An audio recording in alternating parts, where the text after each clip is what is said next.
Sonne schimmert auf dein Gesicht, Rotoren drehen, leise summen, Gipfel, die im Nebel verstummen. Deine Hand sucht meine Spur, mitten in der wilden Natur. Drohne steigt im kühlen Blau, Gipfel glänzen voller Tau. Erster Strahl bricht durch die Nacht, hat die Welt zum Licht gebracht. Wir zwei schauen nur nach oben, wo die Winde leise toben. Das Display leuchtet, scharfes Bild, der Blick von oben rau und wild. Felsen steigen steil empor, ein goldener Vorhang schiebt sich vor. Die Kälte beißt, doch du bleibst nah, der schönste Moment im ganzen Jahr. Drohne steigt im kühlen Blau, Gipfel glänzen voller Tau. Erster Strahl bricht durch die Nacht, hat die Welt zum Licht gebracht. Wir zwei schauen nur nach oben, wo die Winde leise toben. Vogelperspektive, weit und frei, kein Lärm, kein Stress zieht hier vorbei. Der Akku hält, der Kamerasinn fängt deine sanfte Liebe ein. Wir frieren kaum, der Blick macht warm, ich halte dich fest in meinem Arm.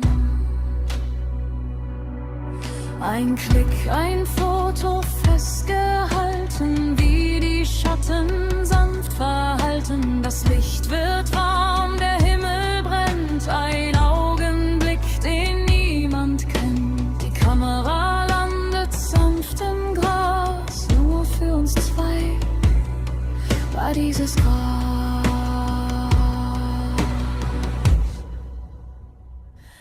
Drohne steigt im kühlen Blau, Gipfel glänzen voller Tau. Erster Strahl bricht durch die Nacht, hat die Welt zum Licht gebracht.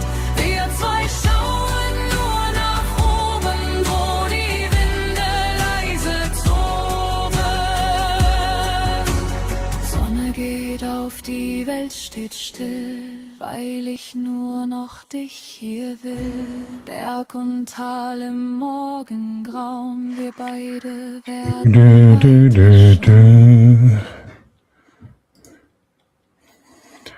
Einen wunderschönen guten Abend zum mittlerweile sechsten Late Night Talk. Finde ich richtig cool. Letzten Late Night Talk habe ich ja leider ausfallen lassen müssen. Warum? Ja, weil ich es getan habe. Jeder sagt, man soll es nicht tun. Ich habe es gemacht. Ich war am Geburtstag bei meinen Eltern und bei meiner Schwester in Österreich und da war es richtig heiß. Und was macht der dicke Weiher? Er macht das Fenster auf, Klimaanlage, lässt sich den schönen Fahrtwind durch das lockige Haar blasen und am nächsten Tag habe ich es gemerkt. Schnupfen, Husten, deswegen huste ich jetzt noch ein bisschen und Fieber. Bis zum letzten Augenblick habe ich gehofft, dass ich nur gesund werde, aber ich habe es leider nicht geschafft. Deswegen hat der letzte Stream leider ausfallen müssen. Aber das holen wir heute alles nach. Ich freue mich brutal. Mir hat wirklich was gefehlt. Also ihr habt es ja wirklich gefehlt. Wenn man das dann doch schon 5-mal hintereinander macht, dann gewöhnt man sich irgendwie total dran. Auch an die üblichen Verdächtigen, die heute wieder da sind. An der Stelle natürlich ganz, ganz viele Grüße. Beim letzten Stream, der total lustig war, das hat mir richtig total taugt. Also da habt ihr ja teilweise ganz schön verarscht. Den blöden Matcha-Tee-Zeug, das habe ich komplett weggeschüttet, weil der wirklich wie Wiese geschmeckt hat. Total eklig, also untrinkbar für mich. Und da habt ihr mir einen Tipp mitgegeben und gesagt, Markus, schau nicht so viele Nachrichten, genieß lieber das Leben. Ich habe mir das zu Herzen genommen, ich habe den Stream ausgeschalten, habe dann nur YouTube eingeschalten und was war auf der Seite Platz Nummer 1, Christopher Street Day Anschlag. Denken wir, super, toll. Ich wollte damit den ganzen Scheiß Politik, Mistzeug nichts mehr zu tun haben. Ja, ich habe mich relativ dran gehalten, also Nachrichten und so weiter habe ich nicht mehr angeschaut. Ich habe auch keine Nachrichten-News oder irgendwas dabei. Wie gesagt, ich bin da nicht mehr so. Und Gott sei Dank, das letzte, was ich jetzt gesehen habe, war Drohne. Jetzt haben die Leute wieder Angst vor Drohnen. Katastrophe. Jeder, der jetzt irgendwie mit der Drohne rumfliegt, muss Angst haben, dass, keine Ahnung. Aber ich habe mal für euch sogar, ihr könnt es mir dann mal schreiben, ob der Ton passt, das Bild passt. Ich habe extra für den Stream heute sogar meine Küche aufgeräumt. Kleiner Putzek, einfach Glasreiniger so rüber machen, so überall über die Oberfläche, so und dann einfach. Also, wie gesagt, komplett am Start für euch. Also, Thema ist soweit offen. Ich habe zwar wirklich was geplant, kommt es drauf an, wenn ihr mit mir dort diskutieren wollt, könnt wir alle zusammen diskutieren. Ich packe euch jetzt natürlich wieder den Link vom Stream mit rein, weil ihr wisst, jederzeit ist jeder willkommen. Ganz einfach, kann jeder mit Handy, ist überhaupt kein Problem, kann jederzeit gern mit dazukommen. Und dann talken wir einfach in den, hätte ich fast gesagt Montag, in den Sonntagmorgen rein. Ja, momentan habe ich ganz viele Drohnenthemen, habt ihr mitbekommen mit der A1 Anti-Gravity. Ist teilweise richtig Arbeit, macht Spaß. Aber ich war gestern mit einem Community-Mitglied, der auch einen kleinen YouTube-Kanal hat, fotografieren. Und dann ist mir so eingefallen, ich war schon lange nicht mehr fotografieren, wirklich.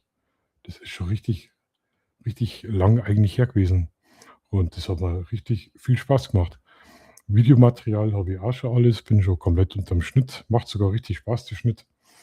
Weil wir haben so eine Mordsgaudi gehabt. Das ist unglaublich. Also ist irgendwie immer so, wenn man mit mir irgendwie so unterwegs ist, dann, naja, am Anfang beschnüffelt man sich ein bisschen, ja. Und dann, ja, also mit mir kommt meistens dann irgendein Blödsinn raus. Ihr könnt es mir ja mal schreiben, wie der Ton ist. Schon einen Schluck Kaffee trinken. Also wie gesagt, über Fotografieren, vielleicht zeige ich euch ja schon 1, 2 Bilder. Das Video kommt die Tage raus. Wir können uns heute zusammen ein Video anschauen. Ich schaue mal kurz nach, weil ich nämlich extra nachgefragt habe, ob ich das herzeigen darf oder mit euch anschauen darf. Mal schauen, ob es eine Antwort gibt. Also es gibt keine Antwort. Wie sagt man, wer schweigt, scheint zuzustimmen. Also schätze mal, ist erlaubt. Dann schauen wir uns das zusammen an.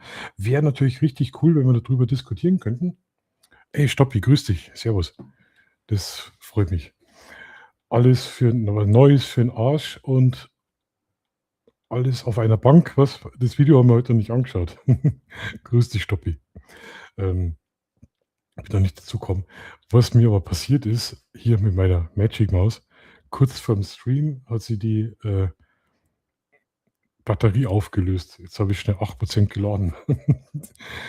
Naja, hier habe ich gedacht, mach's mir nicht auf Markus Faas. Der Ton passt, das Bild passt. Na, dann kommt die Maus. Christian, ja, super, vielen Dank. Wie geht's euch denn eigentlich? Wie geht's euch? Jetzt haben wir uns 2 Wochen nicht gesehen. Jetzt war es ja zwischendrin mal ein bisschen kühler. Gestern oder vorgestern war es richtig angenehm kühl. Ich habe richtig gut geschlafen. Das war mal echt klasse. Und jetzt kommt wieder langsam die Hitzewelle, habe ich so mitbekommen. Also jetzt haben wir erst so eine starke Hitzewelle gehabt, kurze Abkühlung mit ganz vielen Waldbränden. Dann haben wir eine kleinere Hitzewelle gehabt, Abkühlung und jetzt kommt anscheinend wieder die große Hitze. Der Andreas aus Rheinau. Das ist immer recht lustig, da muss ich euch was erzählen. Der Andreas aus Rheinau, wenn ich mein Thumbnail reinbastel für den Stream, dann nehme ich immer das Falsche. Da steht immer 20 Uhr. Das Thumbnail, das Falsche, ist so lang drin, bis mich der Andreas über WhatsApp anschreibt, ist heute wirklich um 20 Uhr schon? Sage ich, nee, da habe ich wieder das falsche Thumbnail genommen. Passiert mir jedes Mal. Also danke, Andreas, dass wir dich haben, weil sonst wäre da die ganze Zeit das falsche Thumbnail drin. Jetzt überlege ich gerade, ich könnte euch ja, wenn es hier Lust habt, schauen wir mal schnell hier drüben. Ich bin nämlich nebenbei auch auf Discord heute unterwegs. auf der YouTube Creator Community. Ist recht spannend. Ich könnte euch das mal zeigen, wie sowas ausschaut. Ja, ich zeige es euch einfach. Ich zeige mal, wie es ausschaut. Das ist da, wo sie die ganzen Content Creator rumtreiben von YouTube direkt. Ich zeige euch das einfach mal, wie es ausschaut kurz. So, schaut her, so schaut das zum Beispiel aus. Das ist die offizielle YouTube Creator Community. Und da habt ihr wirklich die weltweiten Global Creator Connection. Dann haben wir hier Dach Deutschland, da geht es eben um Kanalmitgliedschaften und Livestreaming. Ja, da machen wir jetzt aber zu. Genau. Also, wie gesagt, das ist von YouTube direkt absolut cool. Da kann man sich wirklich Tipps holen oder wenn man Fragen oder Probleme hat, dann kann man da kurz nachfragen. Ich habe jetzt auch nachgefragt, wie das ist, wenn man andere Videos herzeigen will, vom Copyright und so. Schwierig. 20 Uhr ist für den Winter, wenn die Tage kürzer werden. Ja, ist eine gute Idee, stimmt. Wobei es ist eigentlich scheiß wurscht, weil jetzt ist es auch schon dunkel, gell? Jetzt ist es auch dunkel. Naja, also mir geht es eigentlich relativ gut. Die Touristenkämpfer, wir haben gerade so die Touristenhochsaison und Waldbrände. Wir haben gefühlt alle 3 Tage irgendeinen Brand auf dem Berg oben. Entschuldigung, ich will einen Schluck trinken. Aber was mir jetzt passiert ist, und das macht mich richtig fertig. Ich habe so eine kleine Schachtel gehabt, die ist ungefähr fast so groß gewesen, ein bisschen größer und dicker, die hast du aufklappen können. Und da waren meine ganzen SD-Karten drin. Und ich bin mir sicher, das letzte Mal, wo ich unterwegs war in Österreich, wo ich das Drohnenvideo mit meiner Schwester gemacht habe, mit dem tollen Interview, was keiner verstanden hat, habe ich es nicht dabei gehabt. Es ist immer da gelegen, meine SD-Karten raus, rein, wenn ich unterwegs war und habe das wieder anständig aufgeräumt. Ich bin eigentlich ganz ein ordentlicher Mensch. Und ich finde das nicht mehr weg. Und kennt ihr sowas? Kennt ihr sowas? Ihr schaut es einmal nach, ihr schaut es zweimal nach, dann überlegt könnte auch hier sein. Dann fangst du irgendwie an, dass du an Stellen suchst, wo es nicht sein kann. Dann denkst du, das gibt's nicht, jetzt schaust du mal nach.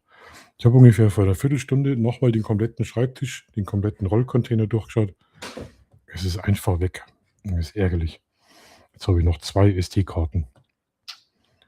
Naja, eine für die Pocket zum Flocken, die zweite für die Drohne. Aber wenn ich dann die Actioncam mitnehmen möchte auch noch, dann, naja, ist halt ärgerlich. Weiß nicht, wo ich das verloren habe. Ganz verzweifelt schon am Suchen, aber leider weg. Man sagt zwar immer, ein Haus verliert nichts, aber hier anscheinend. Wisst ihr, dann habe ich auch schon die ganzen Sachen hochgehoben. Vielleicht ist sie irgendwo hinten runtergefallen oder ich glaube 5-mal den Fotorucksack durchgeschaut. Nix. Wenn ihr wollt, können wir mal ganz kurz rein spekulieren. Ja, Christian wahrscheinlich zu gut aufgeräumt. Ich räume die SD-Karten immer, eigentlich außer die, wenn ich die halt gerade zum Schnitt brauche, dann lege ich die oben auf dem Computer. Aber sonst räume ich die eben immer auf, damit ich es nicht verliere.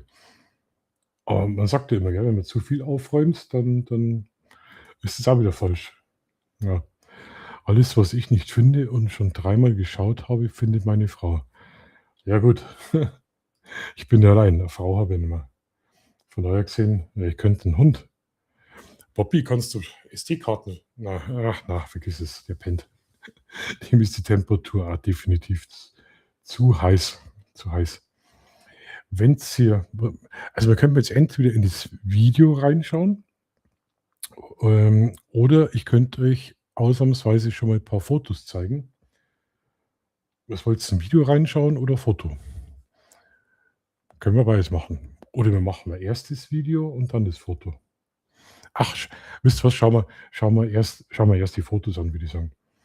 Ich habe nämlich, wie gesagt, ich war da mit dem Kameraden unterwegs. Das Video kommt noch.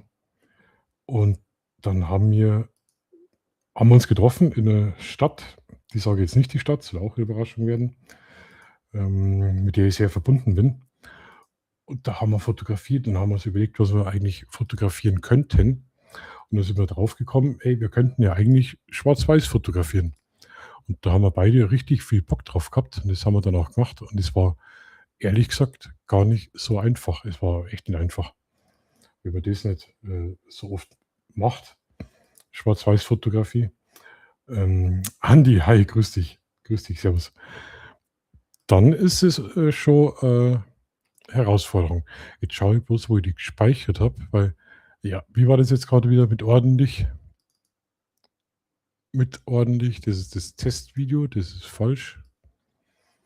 Habt ihr im Intro jetzt sowieso ein Ding gekriegt, gell? Drohnenvideo. Ein Drohnenvideo. Wo habe ich jetzt das? Das müsste doch hier jetzt gespeichert haben. Clips? Nein, das ist das Stream. Da packe ich mir die Stream-Sachen rein. Schaut, da bin ich ordentlich. Dann hier kommen die Videosachen rein. Da ist aber auch nicht drin.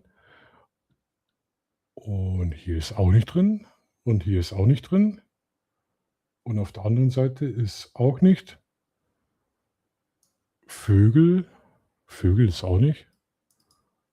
Ach, hier, schaut mein neuer Ordner. Das. Mein Gott, ich bin da so schlimm. Nee, neuer Ordner ist auch nicht. Tja, dann habe ich jetzt die Fotos verschlammt. Na super. Ach, wir machen das anders. Pass auf, wir machen das anders. Meine Güte.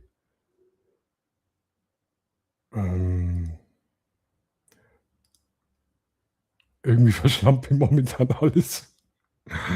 Oh. Entschuldigung. Okay, dann machen wir das eben so. Man darf ja schlampig sein, aber man darf ja kein Andi auch nicht auf einer anderen Festplatte. Ich habe es einfach verschlammt. Also, wie kann man das schaffen? Wie kann man das schaffen?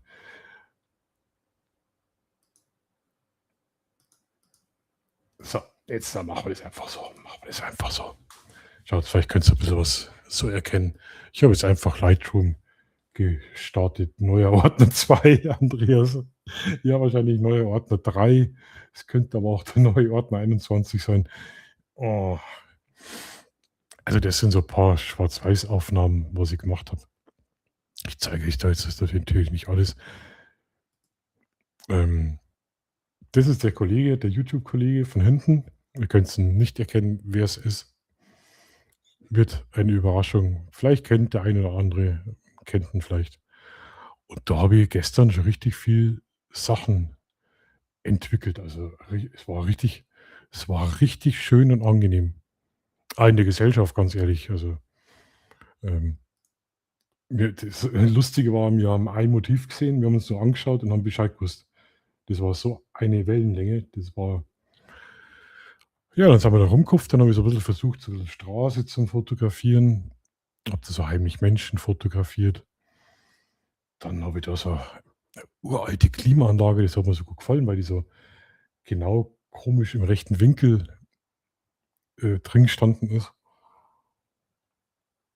Und mir ist aufgefallen, ich habe die Nikon umgestellt mit Farbfilter monochrom. Und die RAWs, die ich dann rüber kopiert habe, die waren aber wieder in Farbe. Also ich habe gedacht, dass die wirklich in Schwarz-Weiß auch RAWs speichert, aber nee, es war in Farbe tatsächlich. Was haben wir denn da? Oder das kann ich nicht zeigen, sonst wisst ihr, was es ist. Mist, ich habe es jetzt nicht gesehen. Ja, das hat ausgeschaut wie noch so nach dem Zweiten Weltkrieg, so Graffitis, abgerissene Haus, Mauer. Ja, so viele Motive. Wir haben so viele Motive gesehen. Pass auf. Hast du Schwarz-Weiß in der Kamera eingestellt? Schwarz-Weiß out of cam. Nein, ich habe da so einen Filter, da kann man so einen Filter einstellen. Monochrom, Sepia, irgendwie so. Und da habe ich, also ich fotografiere mit der Nikon, da habe ich Schwarz-Weiß eingeschalten. Die JPEGs, glaube ich, sind komischerweise, die sind in Schwarz-Weiß. Die RAWs nicht, so ich das jetzt in Erinnerung habe.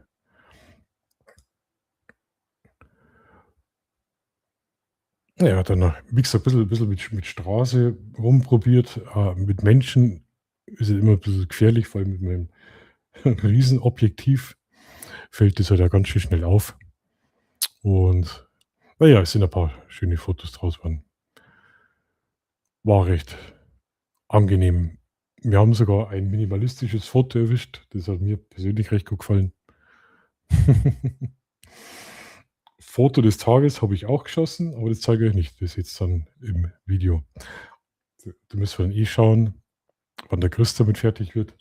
Und dann werden wir das zeitgleich. Ach, das ist normal, Andreas, okay? Das ist normal. Okay. Ja, das ist mir noch nie aufgefallen, ja? Das ist mir noch nie aufgefallen. Ich habe jetzt eigentlich zum zweiten Mal einmal analog schwarz-weiß fotografiert und einmal mit dem Thorsten Engemann am Hintersee. Und da ist mir das auch nicht aufgefallen, dass die rohrfarbig sind. Aber diesmal, ja, wir haben vor 3 Tagen haben wir ein Unwetter gehabt, ein richtiges Unwetter, und danach war das Unwetter vorbei und da hat es was richtig Tolles gegeben, habe ich auch noch nicht gesehen, und zwar einen doppelten Regenbogen. Einmal und außenrum nochmal. Ich weiß nicht, kennst du das? Habt ihr das jemals schon mal gesehen? Was ich schon mal gesehen habe, ist ein horizontaler. Also nicht so vertikal, wie es wir kennen, sondern horizontal war der. Aber nicht gewusst, dass es sowas gibt. Muss anscheinend aber öfters geben. Aber wir sehen das nicht, weil das nicht so in der Perspektive ist, in unserem menschlichen nach oben zum Schauen. Und ich zeige euch das mal. Schaut's her, könnt ihr es erkennen? Da bin ich draußen gehockt im Garten und das Licht war wirklich so.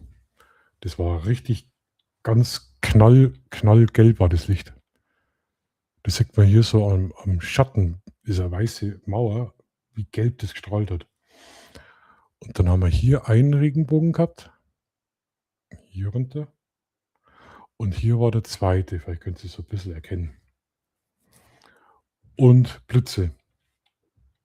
Und das hat dann so krass ausgeschaut. Ich bin dann noch ein bisschen nach vorn und habe das Nachbarhaus fotografiert. Ja, genau, einer ist blasse. Aber schaut euch mir das hier an. Ich habe das noch nie gesehen, dass da im Regenbogen so hell ist. Dann haben wir da so hellere Farben und da ist der zweite nur leicht erkennbar. Ja, da im Stream, glaube ich, erkennt man das doch ein bisschen besser. Und da haben wir gedacht, schau, es ist beim Nachbarn, jetzt ist der auch erleuchtet. Und da haben die Leute Fotos gemacht, den doppelten Regenbogen über dem Chiemsee. Aber es war einfach zu schnell, dass ich da reagieren hätte können, dass ich da irgendwie großartig, aber schaut euch den Farbunterschied an. Die 3 verschiedenen hier, hier und dort drin komplett abgegrenzt, komplett andere Farben. Also ich habe das noch nie gesehen, sowas. Und da am Baum campen auch irgendwie. Das ist so wie in der goldenen Stunde. War das Wetter. Total komisch. Ja, das waren die letzten Fotos im Garten draußen. So. Und jetzt, nachdem ich da 'n Haufen Profis habe, muss ich euch was fragen. Jetzt muss ich euch was fragen. Und zwar, passt auf, ich kann bei der Nikon Dauerfeuer einstellen, also Serienbilder. Und ich habe dann ISO 100 hergenommen, ich habe das so probiert, weil ich gedacht habe, der Blitz kommt und dann machst Dauerfeuer, klack, klack, klack, klack, klack, klack, klack. Aber irgendwann wollte die Nikon nicht mehr. Und jedes Mal, wenn die ach, Spiegelung, okay. Okay, okay. Also, wenn ich drauf drücke und schieße, irgendwann macht die nicht mehr. Die macht klack, klack, klack und dann klack, klack. Oder dann gar nicht mehr. Dann habe ich wieder 'ne Minute warten müssen, dann habe ich wieder klack, klack, klack, klack.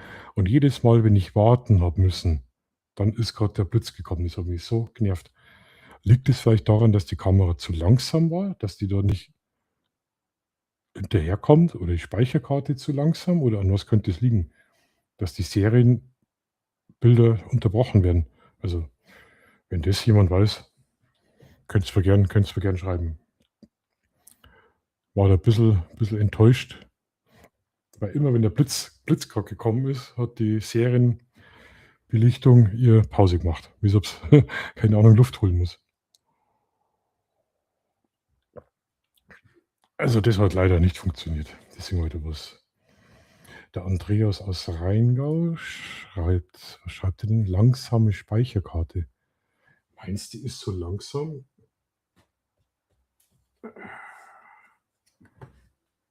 Da müssen wir nachschauen, weil die ist jetzt eigentlich... Ach, die steckt wahrscheinlich in der Kamera drin. Also, habt ihr da Schnelle drin? Funktioniert das bei euch? Also könnt ihr wirklich 1000 Fotos, wenn es ist, so tak, tak, tak, tak, tak, durchschießen? Oder sagt euer Kameraarme manchmal so, ich brauche mal Luft oder so? Das ist ja dann doof. Aber ich kann mich nicht erinnern, dass das früher auch... Wisst ihr, was sein kann? Kann es sein, wenn die Speicherkarte zum Beispiel schon halb voll ist, dass formatierte Speicherplatte vielleicht schneller ist? Habe ich jetzt Speicherplatte gesagt? Speicherkarte? Vielleicht ist, ich glaube, die ist nämlich schon fast zur Hälfte voll. Dass die vielleicht dann sogar ein bisschen länger braucht. Ich habe die jetzt leider nicht da. Das wäre mal interessant zum Rauskriegen. Es ist halt ärgerlich manchmal. Manchmal brauchst du es halt, gell? Oder wie, also am Chiemsee habe ich Fotos anders gemacht. Ich glaube, am Chiemsee habe ich die Kamera auf dem Stativ gehabt und habe dann 20 oder 25 Sekunden belichtet, dass ich Blitze drauf kriege. Ich glaube, das war so. Nein, die sind mir zu teuer. Ja, Mist. Lasst zum Beispiel nachschauen, wie ich das gemacht habe.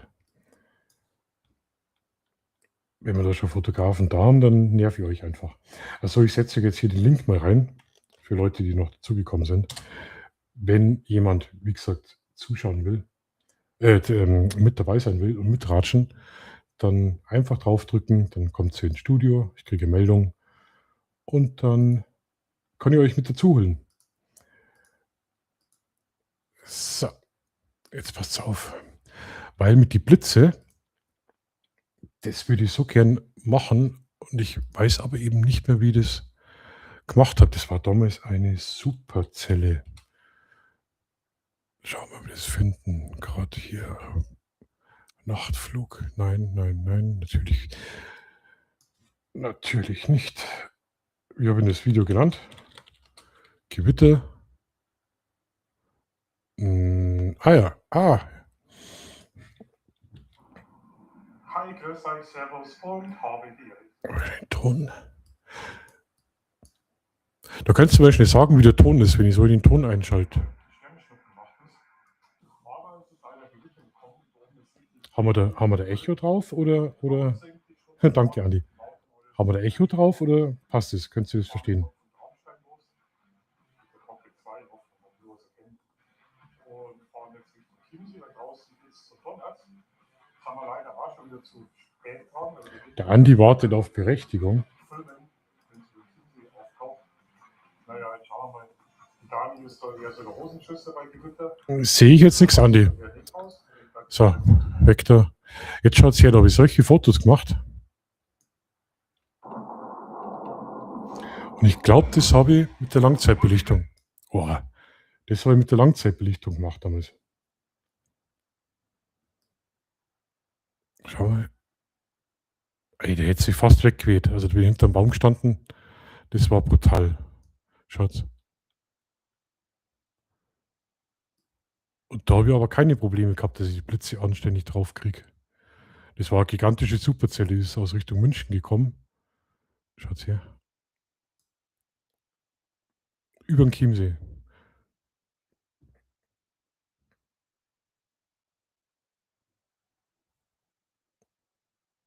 Aber das habe ich aus der Hand gemacht. Nee, ich habe da kein Stativ gehabt. Ich weiß nicht mehr. Die Blitze waren im Sekundentakt. Vielleicht ist mir deswegen nicht aufgefallen. Ich bin dann bloß mal auf die Idee gekommen, dass Blitze und Wasser nicht so ganz gut ist. Weil eigentlich wollte ich noch näher zum Wasser, aber ich glaube, das ist nicht so ganz sinnvoll. Ich habe es dann lieber sein lassen. So. Was sind wir? Chat. Bisschen zu leise. Ah, okay. Da muss ich später lauter machen, wenn wir uns das Video anschauen. Der Andreas, du wartest auf Berechtigung. Auf welche Berechtigung wartest du? Weil ich sehe da nichts. Ich schaue mal schnell nach, ob ich was sehe.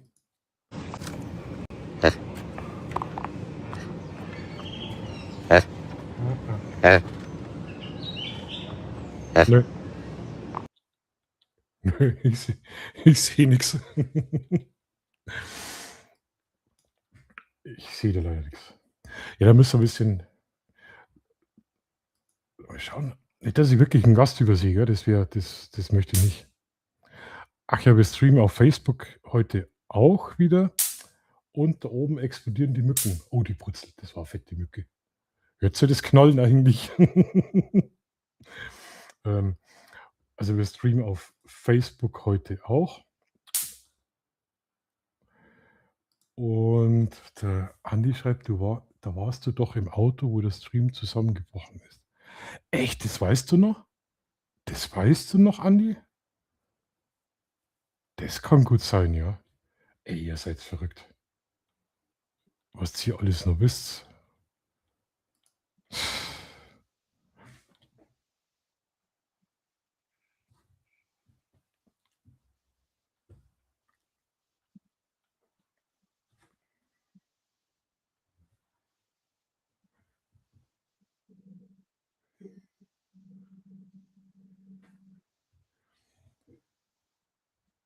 Grüß dich, Andreas. Habe ich dir jetzt erschrocken? Nein. Ach, jetzt haben wir so viel Mühe gegeben. Ich habe gerade festgestellt, was die Leute noch alles wissen. Die wissen echt noch mehr aus meinen Videos wie ich selber. Das ist ja verrückt. Ja, die passen auf. Bin ich wieder fasziniert. Wahnsinn. Ey, cool. Wie geht's da? Jetzt haben wir uns jetzt 2 Wochen gar nicht gesehen, gell? Ja, warm ist noch. Ist, Richtig warm immer noch. ist bei euch jetzt wieder warm, oder? Die nächste Hitzewelle. Ja, Oh Mann. der Wasserstand vom Rhein ist um 1 Meter gesunken. Wollte ich dich gerade fragen am Rhein. Und? Fahren nur Schiffe? Ja, so flach ist der Rhein bei uns nicht, deshalb ist er nicht so breit. Okay. Aber schon die ganzen Zuläufe, die laufen teilweise trocken. Ich war vor 2 Tagen bei uns an der Quelle und habe wieder Quellwasser geholt. Nee, da ist aber Tee drin. Nicht, dass du meinst, das ist Quellwasser. Das schaut, Denke ich auch, also im Original ist es schon durchsichtig. Original rostiges Quellwasser aus Adlerholzen. Und da habe ich echt schon Angst gehabt, ob die Quelle noch fließt. Aber bei uns fließt die ganz normal. Es sind so kleinere Seen sind ausgetrocknet, aber die trocknen immer mal wieder aus. Das ist jetzt, merkt mir viel, aber das ist auch ein Fluch. Ja. Na, Andi, top. Also da hast du jetzt fasziniert gerade.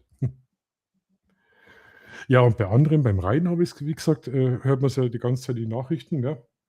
Dass die Schiffe nicht mehr fahren. Ist er extrem trocken. Da müsstest du Aber bei jetzt, uns geht's noch. da müsstest du jetzt runtergehen und super heftig General. Wieso bist du heute super heftige General, Andi? Ist mir nichts anderes eingefallen. Super. Du kennst doch von Star Wars, der super heftig General. Na, kenne ich gar nicht. Nicht? Na, Aus Folge 1, der Kerl mit der langen Ohren. na, kenne ich gar nicht. Na, Der ist dann von seinem Post zum super heftig General befördert worden. Und okay. deshalb hat man so in Ohnmacht gefallen. Ah, okay. Ja, das hat mir so gefallen. Pirati. Buongiorno. Grüße nach Italien. Buongiorno. Auch jemand, der mir schon ganz lange folgt aus Italien, macht super Drohnenvideos. Fantastische Drohnensachen. Muss ich mal schauen, so Episode 1 bin ich gar nicht. Ich bin so die alten Star Wars-Filme, die kenne ich auswendig. Aber alles, was so danach gekommen ist, nee.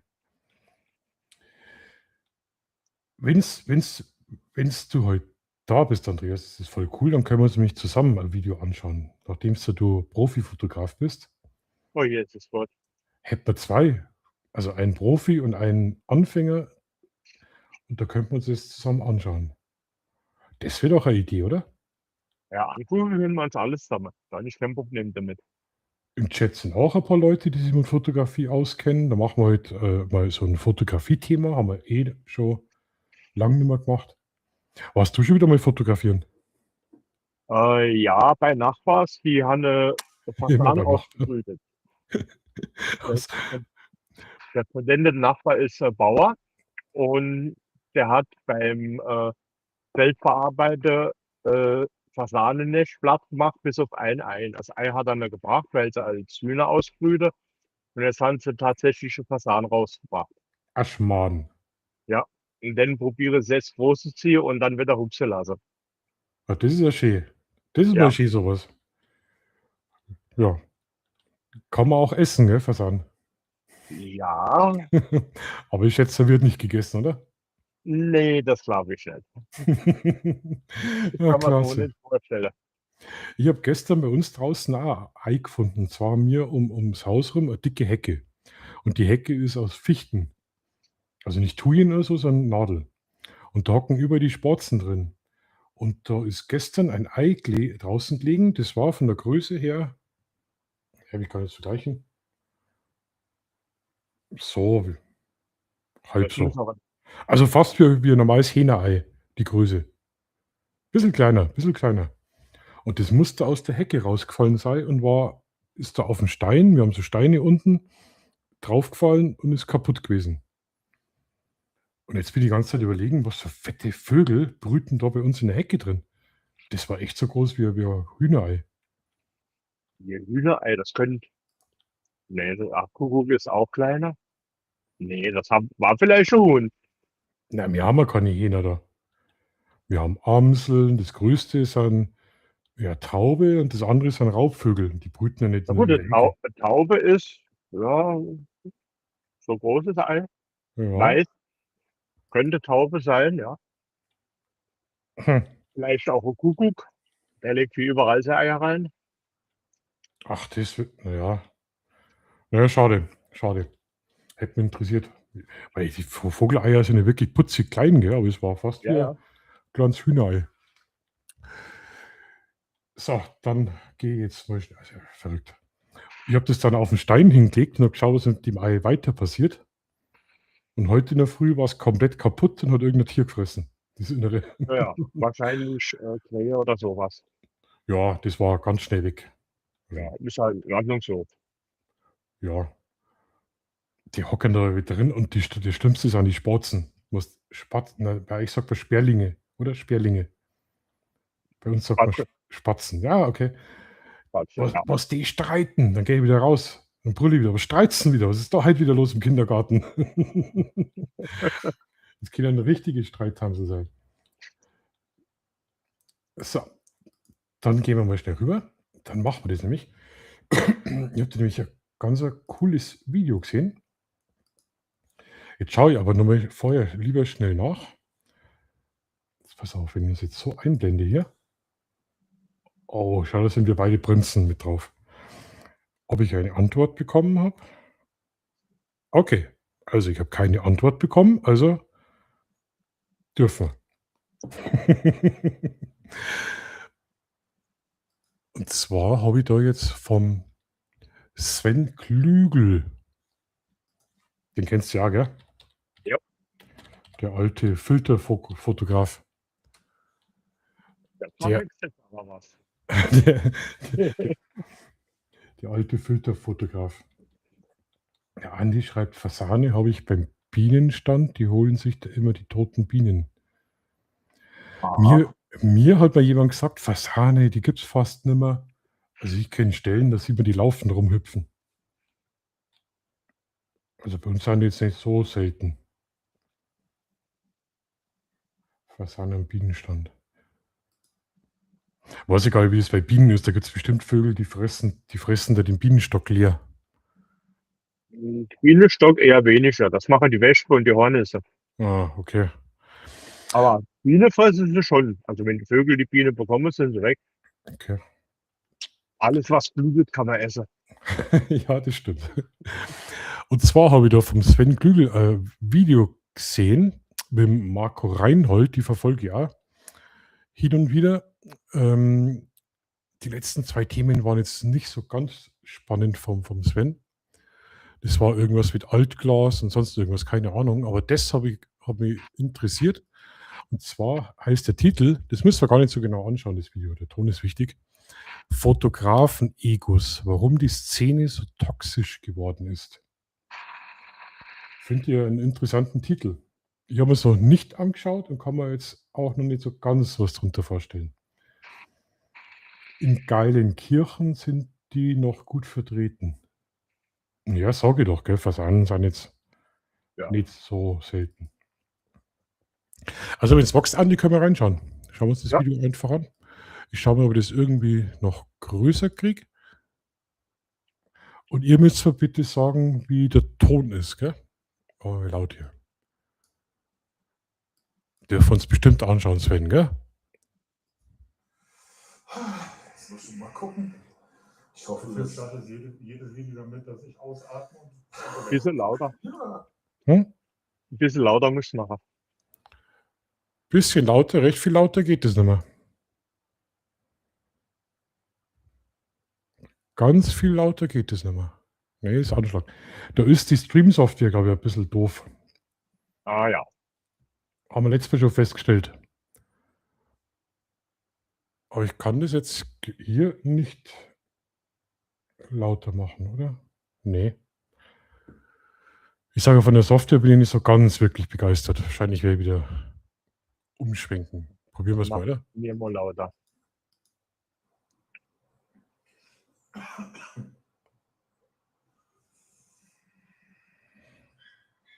bereit, wenn wir tun. Da hat doch gerade ein Hund gequiekt, oder? Das haben wir schon gehört, oder? Ja, ich bin eh schwerhörig. Wir haben uns wieder in Frankfurt getroffen. Real Talk Fotografie. Mit dem lieben Marco und mir. Video, keine Ahnung. 18, 19. Irgendwo in den Dreh. Ihr kriegt es eingeblendet. Wir machen auch gleich mal ein bisschen Werbung. Also, Kann man es hören? Ja. Ja, ja. Okay, gut. mal Wenn du was sagen willst, schreist, gell? Werbung hier für den Marco und seinem Kanal. Ist unten verlinkt. Außerdem mache ich Werbung, ist auch beim Marco dann. Also ich verlinke die 2 natürlich dann auch, gell? Ganz klar, wenn wir schon das Material da klauen. Ah, die sind auch sehenswert. Mach euch was leise, dann können wir den Ton etwas... Okay, dann gehe ich ein bisschen weiter vom Mikrofon weg. Dann genau, müsste das vielleicht passen, Andi. Machen wir das so. Gute Idee. Wer nicht weiß, was das ist, ich sehe eure Nummer nicht. Ihr seht meine Nummer nicht, aber ich kann nur posten. Das ist keine WhatsApp-Gruppe, die euch zumeldet. Ihr bekommt einfach die Nachricht, wenn es ein neues Video gibt oder auch mal einen Link zu jemand anderem oder irgendwas, was ich gefunden habe, was interessant ist, aber Seht es als so eine Art persönlichen Newsfeed mit Push-Benachrichtigungen. ja. Und es ist auf jeden Fall Völkerwanderung. Es ist auf jeden Fall nicht so, dass da 25 Sachen am Tag kommen. Wichtig ist, wenn ihr das abonniert, das geht nur über den Link, am besten am Handy. Und dann irgendwo oben müsst ihr eine Glocke aktivieren, damit ihr auch eine Benachrichtigung bekommt, sonst müsst ihr aktiv da reingehen. Das vergesst. Ja, Sven, jetzt komm. Wie lang ist das Video? Schon 2 Minuten Werbung, ha? Also ich habe uns ein bisschen leiser gemacht und das noch ein bisschen lauter. Vielleicht haben wir es jetzt ein bisschen ausgepegelt. Einige und kriegen es dann nicht mit. Gut, Gut. Gleiches bei Ihnen. Fotografen-Egos. Warum die Szene so toxisch geworden ist. Da bin ich jetzt gespannt. Verstehen, Rutsch mal ein bisschen weg, ich bin viel besser als du. Toxisch. Also, Toxisch ist ja auch so ein neuer Begriff, gell? Also früher nicht gegeben, toxisch. Was soll toxisch sein, gell? Jetzt wissen wir es, giftig oder ungesund, aber toxisch ist ein neumodischer Begriff, gell? Das ist richtig, ja. Schauen wir mal. Wieder gespannt, wann Fotografen toxisch sind. Ich kenne Gott sei Dank, ehrlich gesagt, nur sehr, sehr wenig Fotografen, wo ich sage, den brauche ich nicht in meiner Nähe. Oder er benimmt sich nicht. In der Regel auf Stammtischen oder sowas hat man sowas nicht. Es gibt immer Leute, die sich natürlich auch über ihre Kameramarke definieren. Das ist dann eher so dieses Runtergucken, was hast du denn da? Nee, das bei Tierfotografen ist das. Oh, jetzt schießt aber ganz schön schnell. Jetzt pass auf, jetzt haben wir die Marke und Leute, kennst du sowas auch so, oder machst du was mit anderen Fotografen oder hast du selber schon mal so erlebt, wo du gesagt hast, na, hast nicht erlebt? Ja, ich kann mit jeder Kamera fotografieren. Ja, ich meine jetzt, wenn du irgendwo am Fotospot warst oder Fotostammtisch oder mit anderen Fotografen. Nee, gar nicht. Hast du noch nie gehabt? Noch nie erlebt. Okay. Ja, muss ich sagen, habe ich leider schon erlebt. Also ich kenne das eigentlich auch. Jetzt von der Marke her mache ich immer mehr gern so ein Sony-Bashing oder so. Ja, Aber ich mache das mal aus Fels und nicht morgen. Aber ja, klar, Spaß. aber sonst. Wenn einer mit der Sony fotografiert, frage ich oft gern, ob die auch in scharf fotografieren kann oder in gerade oder so. Aber das ist einfach Spaß. Also, ja, und es gibt halt keine schlechten Kameras mehr. ich habe auch noch nie einen erlebt, wie der Sven da sagt, dass die Leute über die Marke definieren. Das gibt's viel. Echt? Ja. Das gibt's viel. Die sind mit ihrer Marke verheiratet. Mir ist die Marke egal, die könnt ihr draufschreiben, was ihr wollt. Es interessiert mich nicht. Marke ist bekannt, aber die Fotorichtung ist neu.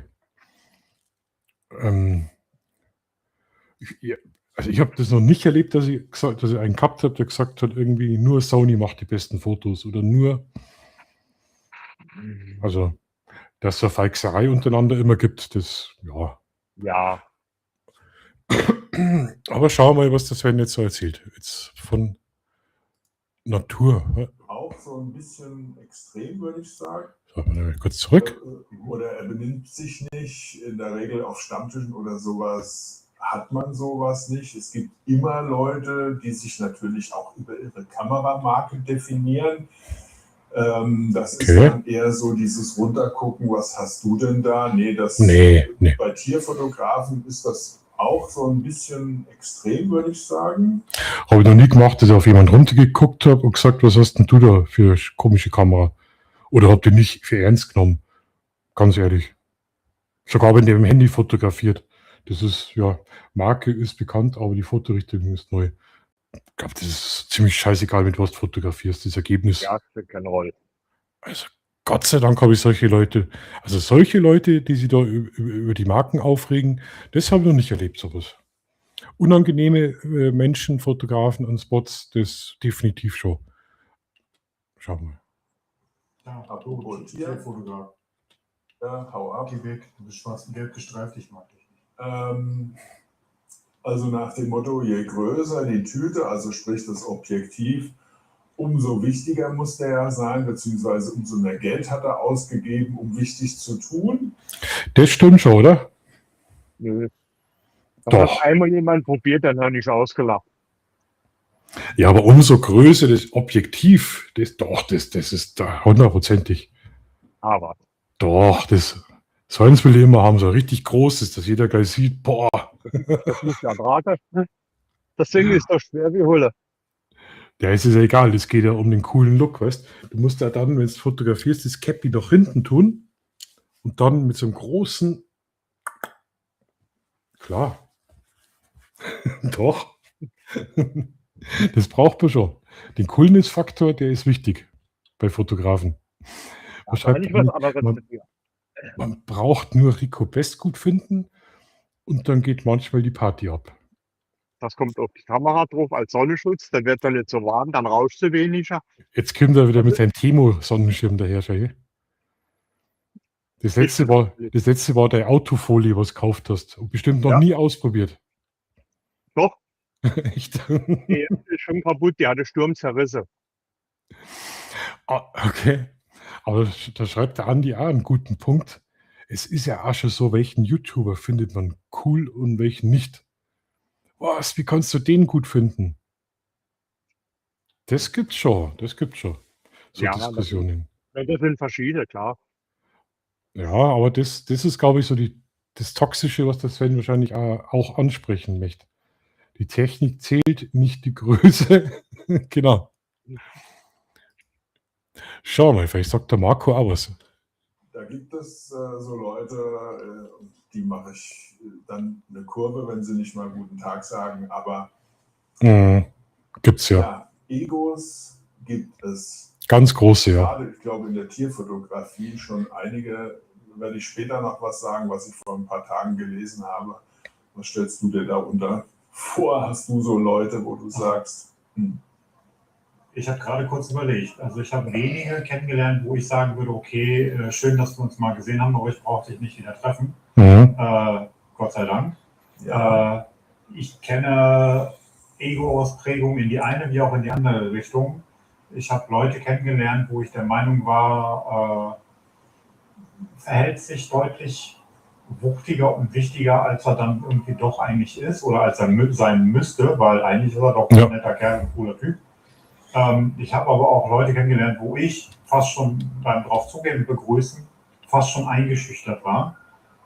So richtig humble, nette Menschen. Also so null Ego. Also vor allem auch null Ego-Trip, sondern eher ein, komm, wir hier, Community, alles schön. Es gibt... Ja, das stimmt aber wirklich. Da gibt es wirklich Leute, die kommen mit so einem riesen Ego daher, wo du denkst, da kommt jetzt einer mit 2 Millionen Abonnenten. Ja. Ich finde, da kann man das Ego ja gar nicht dran messen. Also das, was der Marco da sagt, definitiv. Und dann gibt es welche, die sind da wirklich total schüchtern und still und ja, die haben dann die 2 Millionen Abonnenten. Ja, die haben es nicht nötig, sich zu profilieren. Es ist in der Fotografie einfach auch so ein Ding, sehen und gesehen werden irgendwie. Und das ist dann alles Toxische. Die Ausrichterei hintenrum in die ganzen Fotografen-Bubbles, was da gibt, das ist definitiv toxisch. Also das habe ich, also gerade in der YouTube-Szene, sage ich mal, nicht alle, aber da gibt es wirklich einige, wo ich sage, puh, das brauche ich nicht. Nö. Habe ich jetzt noch keinen kennengelernt. Ja. Wenn es gibt Leute, die wissen nicht, von was sie sprechen, ist ja nicht schlimm. Und ja, der Rest ist mir egal. Können alle machen, was sie wollen. Ich mache das, was ich will. Ja, klar, ich glaube nicht, dass das jetzt nur in der Fotoding ist. Ich glaube, dass das allgemein in der Gesellschaft einfach toxisch ist. Ja, das auf jeden Fall. Die Gesellschaft an sich. Da passt vielleicht der Titel nicht ganz, warum die Szene so toxisch geworden ist, lieber Sven. Hätte ich vielleicht gesagt, vielleicht ist allgemein die Gesellschaft ein bisschen toxisch geworden, neidisch aufeinander, egoistisch. Schauen wir mal, was er weiter sagt. Er nannte Rockstars und ich musste gerade, als er es gemeint hat, wie Rockstars, genau, an diese aktuellen Memes denken und es laufen auch von diversen Menschen, haben das nachgedreht. Dieses Reel bei Instagram und Co. von wegen aneinander vorbeilaufen und die Kamera so unterm T-Shirt eine Knarre hochziehen. Okay. Aber kennst du das Reel? Nee. Habe ich auch noch nicht gesehen. Kennst du das, Andi, das Reel da irgendwie auf Instagram, wo die zwei aufeinander zulaufen mit Pistolen statt Kamera statt Pistolen? Kenn ich nicht. Dieses Gehetze ist gerade bei YouTube sehr stark, ja. Genau, sehr stark vertreten, das stimmt. In der Fotoszene ist noch eher hinter deinem Rücken, aber in gewissen anderen Sachen, ja, mit so Reaction-Videos und solche schrecklichen Sachen, ja, da geht es richtig ab, das ist modern. Clickbait oder Ragebait nennen sie es ja. Ragebait. Da sind wir Gott sei Dank verschont, aber wir sind auf dem besten Weg auf ein Video zum Reagieren, gell, Andi? vielleicht haben wir keinen Ragebait. Schauen wir mal. Wie gesagt, der Sven hat mir nicht geantwortet. Ich schaue lieber nochmal nach. Jetzt pass auf. Ich glaube, der Sven ist da auch schmerzfrei. Ja, ich weiß doch, aber trotzdem frage ich vorher. Aber ich sag's nochmal, wer schweigt, scheint zuzustimmen. Und er schweigt. Also dürfen wir. Und Definieren sich manche Leute auch. Ja. Ist okay. Sollen sie machen.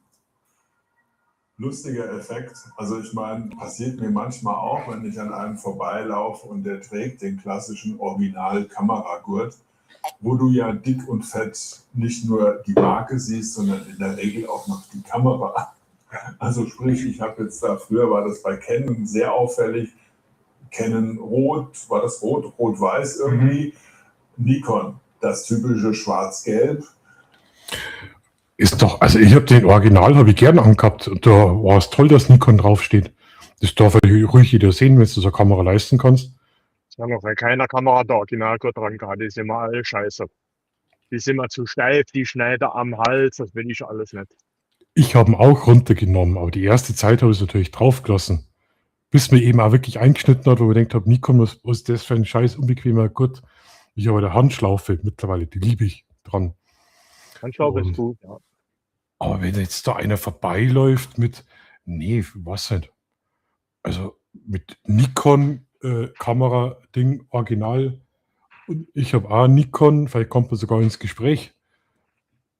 Also Hm.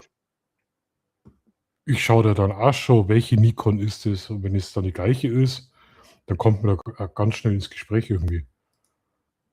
Ja, es kommt immer darauf an, wie man das trägt. Ne? Ja, aber das finde ich jetzt nicht unbedingt toxisch. Schau, Ja, schau. trotzdem nicht. Aber man will halt zeigen, ja, ich habe einen Nikon, ich habe jetzt keine Sony Alpha 6000 oder so. Das muss Ja. ein Nikon sein, F8, F9 oder nee, Z8, Z9 und ja. Aber das ist mir alles zu blöd. Rufe ich gar nicht drauf. Schauen wir mal, auf was er raus will. Ist er noch nicht ganz fertig. Und darüber haben sich schon einige definiert, so nach dem Motto, Jetzt hat es wieder Mücke zlegt. Hört man das eigentlich, wenn die explodieren? Ja. Geil. Nikon, das typische Schwarz-Gelb. Und darüber haben sich schon einige definiert, so nach dem Motto, oh, der hat auch eine Nikon, da gucke ich mal genauer hin. Oder Ja, was hat denn der da? Das ist ja nur eine MFT-Kamera, um das jetzt mal auf Nein. Seite zu drehen. Nee, damit unterhalte ich mich nicht. Und ein paar Leute, ich hatte das in Frankreich, ich glaube letztes Jahr oder vor 2 Jahren, wo wirklich einer auf mich zukam, der eine große Vollformatkamera hat und sagte, geile Kamera. Und ich so, okay, da hat mal einer Ahnung gehabt. Weil in der Regel passiert das nicht, weil viele nicht über ihren, ich sag mal, Tellerrand gucken, dann da auch ein super Ego entwickeln. das verstehe ich jetzt nicht. Entschuldigung. Das möchte ich jetzt unbedingt verstehen. Vielleicht verstehe ich den Sven da falsch. Er sagt gerade über Marken keine Gurte und so weiter, weil das einfach scheiße ist, wenn jeder sieht, was für Kamera das er hat. Freut sich aber, wenn jemand zu ihm kommt und sagt, geile Kamera. Beißt sie gerade Ja, aber- irgendwie. Nee, Wälzer-Kamera, das ist ja MFT, die wird oftmals unterschätzt. Und die Profis, Ja. die haben halt Vollformat oder gar Mittelformat. Und wenn die Leute, die mit solchen Kameras fotografieren, zu ihm sagen, mit der kleinen Kamera, in Anführungsstrichen, das ist eine geile Kamera, da macht ihn das stolz, da hat man alles richtig gemacht. Ah, jetzt verstehe ich es. Okay. Ja, siehst du, aber gut, du bist der richtige Mann, dass wir uns das anschauen können. Dann, und wenn ich mir die heutigen Canon-Kameras an, Schon Fanatismus wird. Dann wird es schwierig. sehr schwierig. Vor allen Dingen das nicht über den Tellerrand gucken hätte dazu geführt, dass ich immer noch Canon hätte vielleicht. Ah, an die Wenn ich kennen, mir die ja. heutigen Canon-Kameras angucke und die Größen der Objektive und so weiter und dann auf mein Konto sehe, das hätte ich mir nie kaufen können. Das ist mir viel zu teuer. Über den Tellerrand gucken, wenn es das nicht gegeben hätte, wäre bei mir genau umgekehrt. Das wäre sehr lustig gewesen. Weil dann würde ich seit 2009 durchweg Olympus OM fotografieren. Okay? Ich habe über den Tellerrand nach Wetzlar geguckt. Olympus. Ja, kann man auch. Also der Andi hat er kennen. Und was hast du alles, Andreas? Dann die Spiegellose sind die Canon, dann habe ich Panasonic, dann habe ich Olympus, so die kleinere Kameras, ja. paar Actioncams, Okay. 360-Grad-Kamera, Osmo, Pocket, Action. Action habe ich, glaube ich, 4 oder 5 Stück. Das zähle ich gar nicht. Und mein Handy, mit dem bin ich im Moment sehr froh. Das macht so geile Bilder. Hast gesagt, ja. Ja, Aber dann hast du weder Nikon noch Sony. nee, ich habe Kamera. nur Sony gehabt. Eine Kamera, die hat nur aus dem Objektiv stand. Okay. Die hat man dann vors Handy geschnallt und mit der App bedient, aber die war mir nicht, war nicht meins. Okay. Ich meine, Nikon ist gut, wo ich ins Fotografiere tiefer eingestiegen bin, war Nikon teurer wie Canon. Okay. Und ich habe mich mit Canon so weit eingedeckt, ein Wechsel zu einer anderen Marke, das hat sich einfach nicht gerechnet, das war mal zu teuer. Ja, ist dann teuer, gell? Ja, und ich fotografiere im Moment viel mit APS-C. Da habe ich jetzt RF-Format, allerdings von Sigma und von Tamron. Von Canon habe ich da kein APS-C-Objektiv, weil, nö. Und Sigma ist so gut und Tamron auch, brauche ich nicht. Okay. Wenn ich näher die Bilder sehe, da weiß eh kein Mensch, mit was die gemacht worden sind. Ja, das stimmt. Das ist, ja, ist nicht so. Und für die Vollformatkamera von Canon, da habe ich noch die Canon R, die ist schon etliche Jahre alt, die macht aber immer noch geile Bilder. Mhm. Und da habe ich EF-Objektive mit Adapter. Okay. Funktioniert genauso. Der Michael Ritter ist auch da. Grüß dich, Michael Knight. Schau, Michael Ritter ist auch so einer, der mit solchen dummen Objektiven, mit solchen 800er, 2000er Dinger rumrennt. Mit extra Griff und Tarnung und Tarnung ist gut.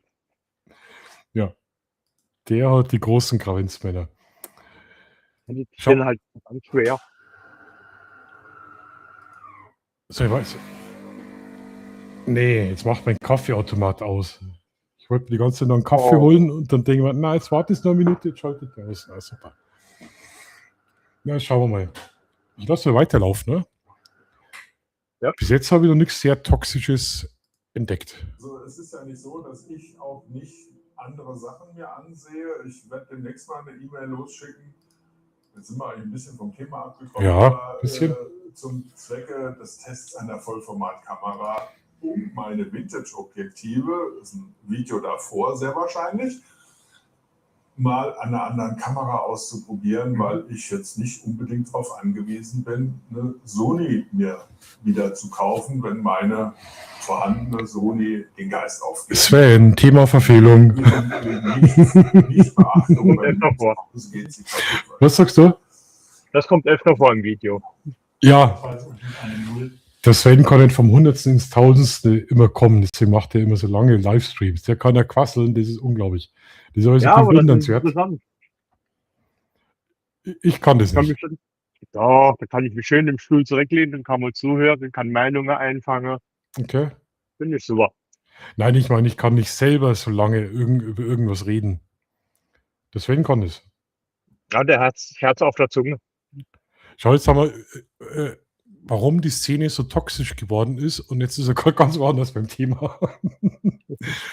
Schauen wir mal, jetzt haben wir 7 Minuten, um Gottes Willen. Null Ego-Aussage. Ja. Das ist eher praktikabel, eher pragmatisch. Wenn ihr könnt, testet. Oh, unbedingt. Ja, ich kenne jetzt 2 Leute, ohne dass ich die irgendwie beraten habe.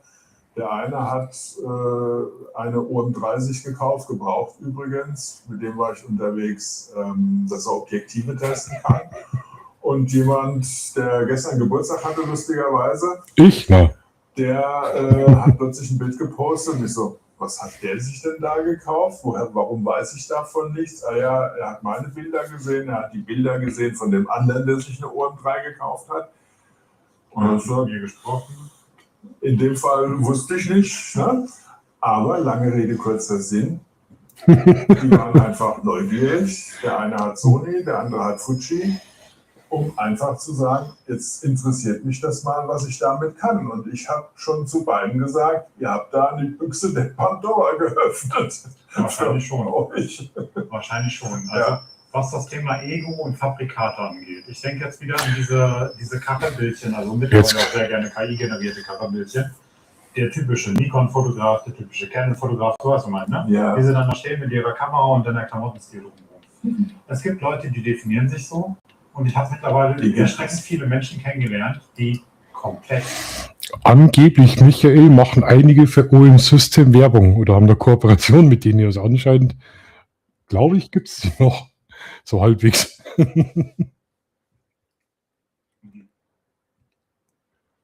Umdenken. Das heißt, die Kamera muss mir liegen, die muss mir Spaß machen. Das hatte ich bei der überhaupt nicht. Also fotografiere ich lieber damit. Und dann kommt irgendwann in 5, 6 Jahren eine Kamera von einem völlig anderen Hersteller, den man bisher sich nie mit beschäftigt hat, raus. Und man stellt fest, okay, das ist voll mein Ding. Jetzt Und kommen wir noch mal zum letzten Video. Ich verlinke das mal da oben. Vintage-Objektive.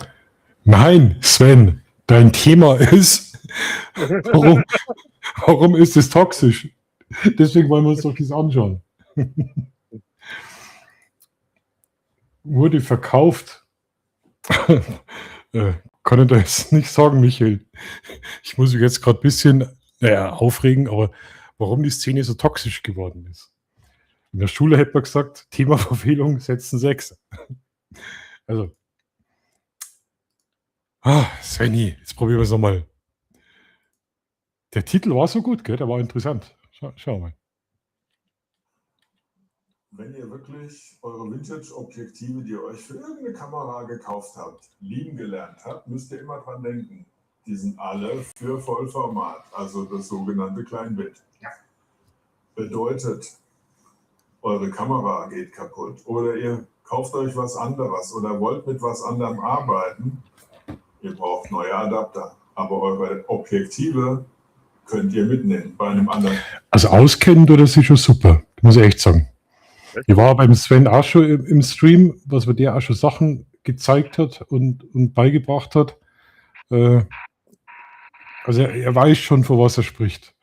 Ja, natürlich. Ich erlebe mal, wie lange der das schon. Also 50% von dem verstehe ich sowieso nicht. Aber nach 3 Jahren Fotografie kann ich nicht alles verstehen. Nicht eine Frage. Soll ich ihn fragen? Ja, was du nicht verstehst, ist eine Frage. Das sagt er dir dann. Das erklärt er dir ja auch ganz genau.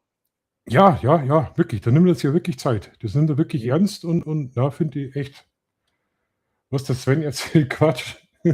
Und das bezieht sich auf das Toxische, denke ich mal, weil viele Fotografen halten mit ihrem Wissen hinterm Berg. Ja, das Das stimmt. macht er nicht, er gibt das gerne weiter. Gerade die alten Fotografen, die wirklich, die 70-Jährigen oder so. Aber ja, von denen ja auch schon so. Es ist nicht mehr so. Die Alte sind es nicht, das Ja. sind die Junge.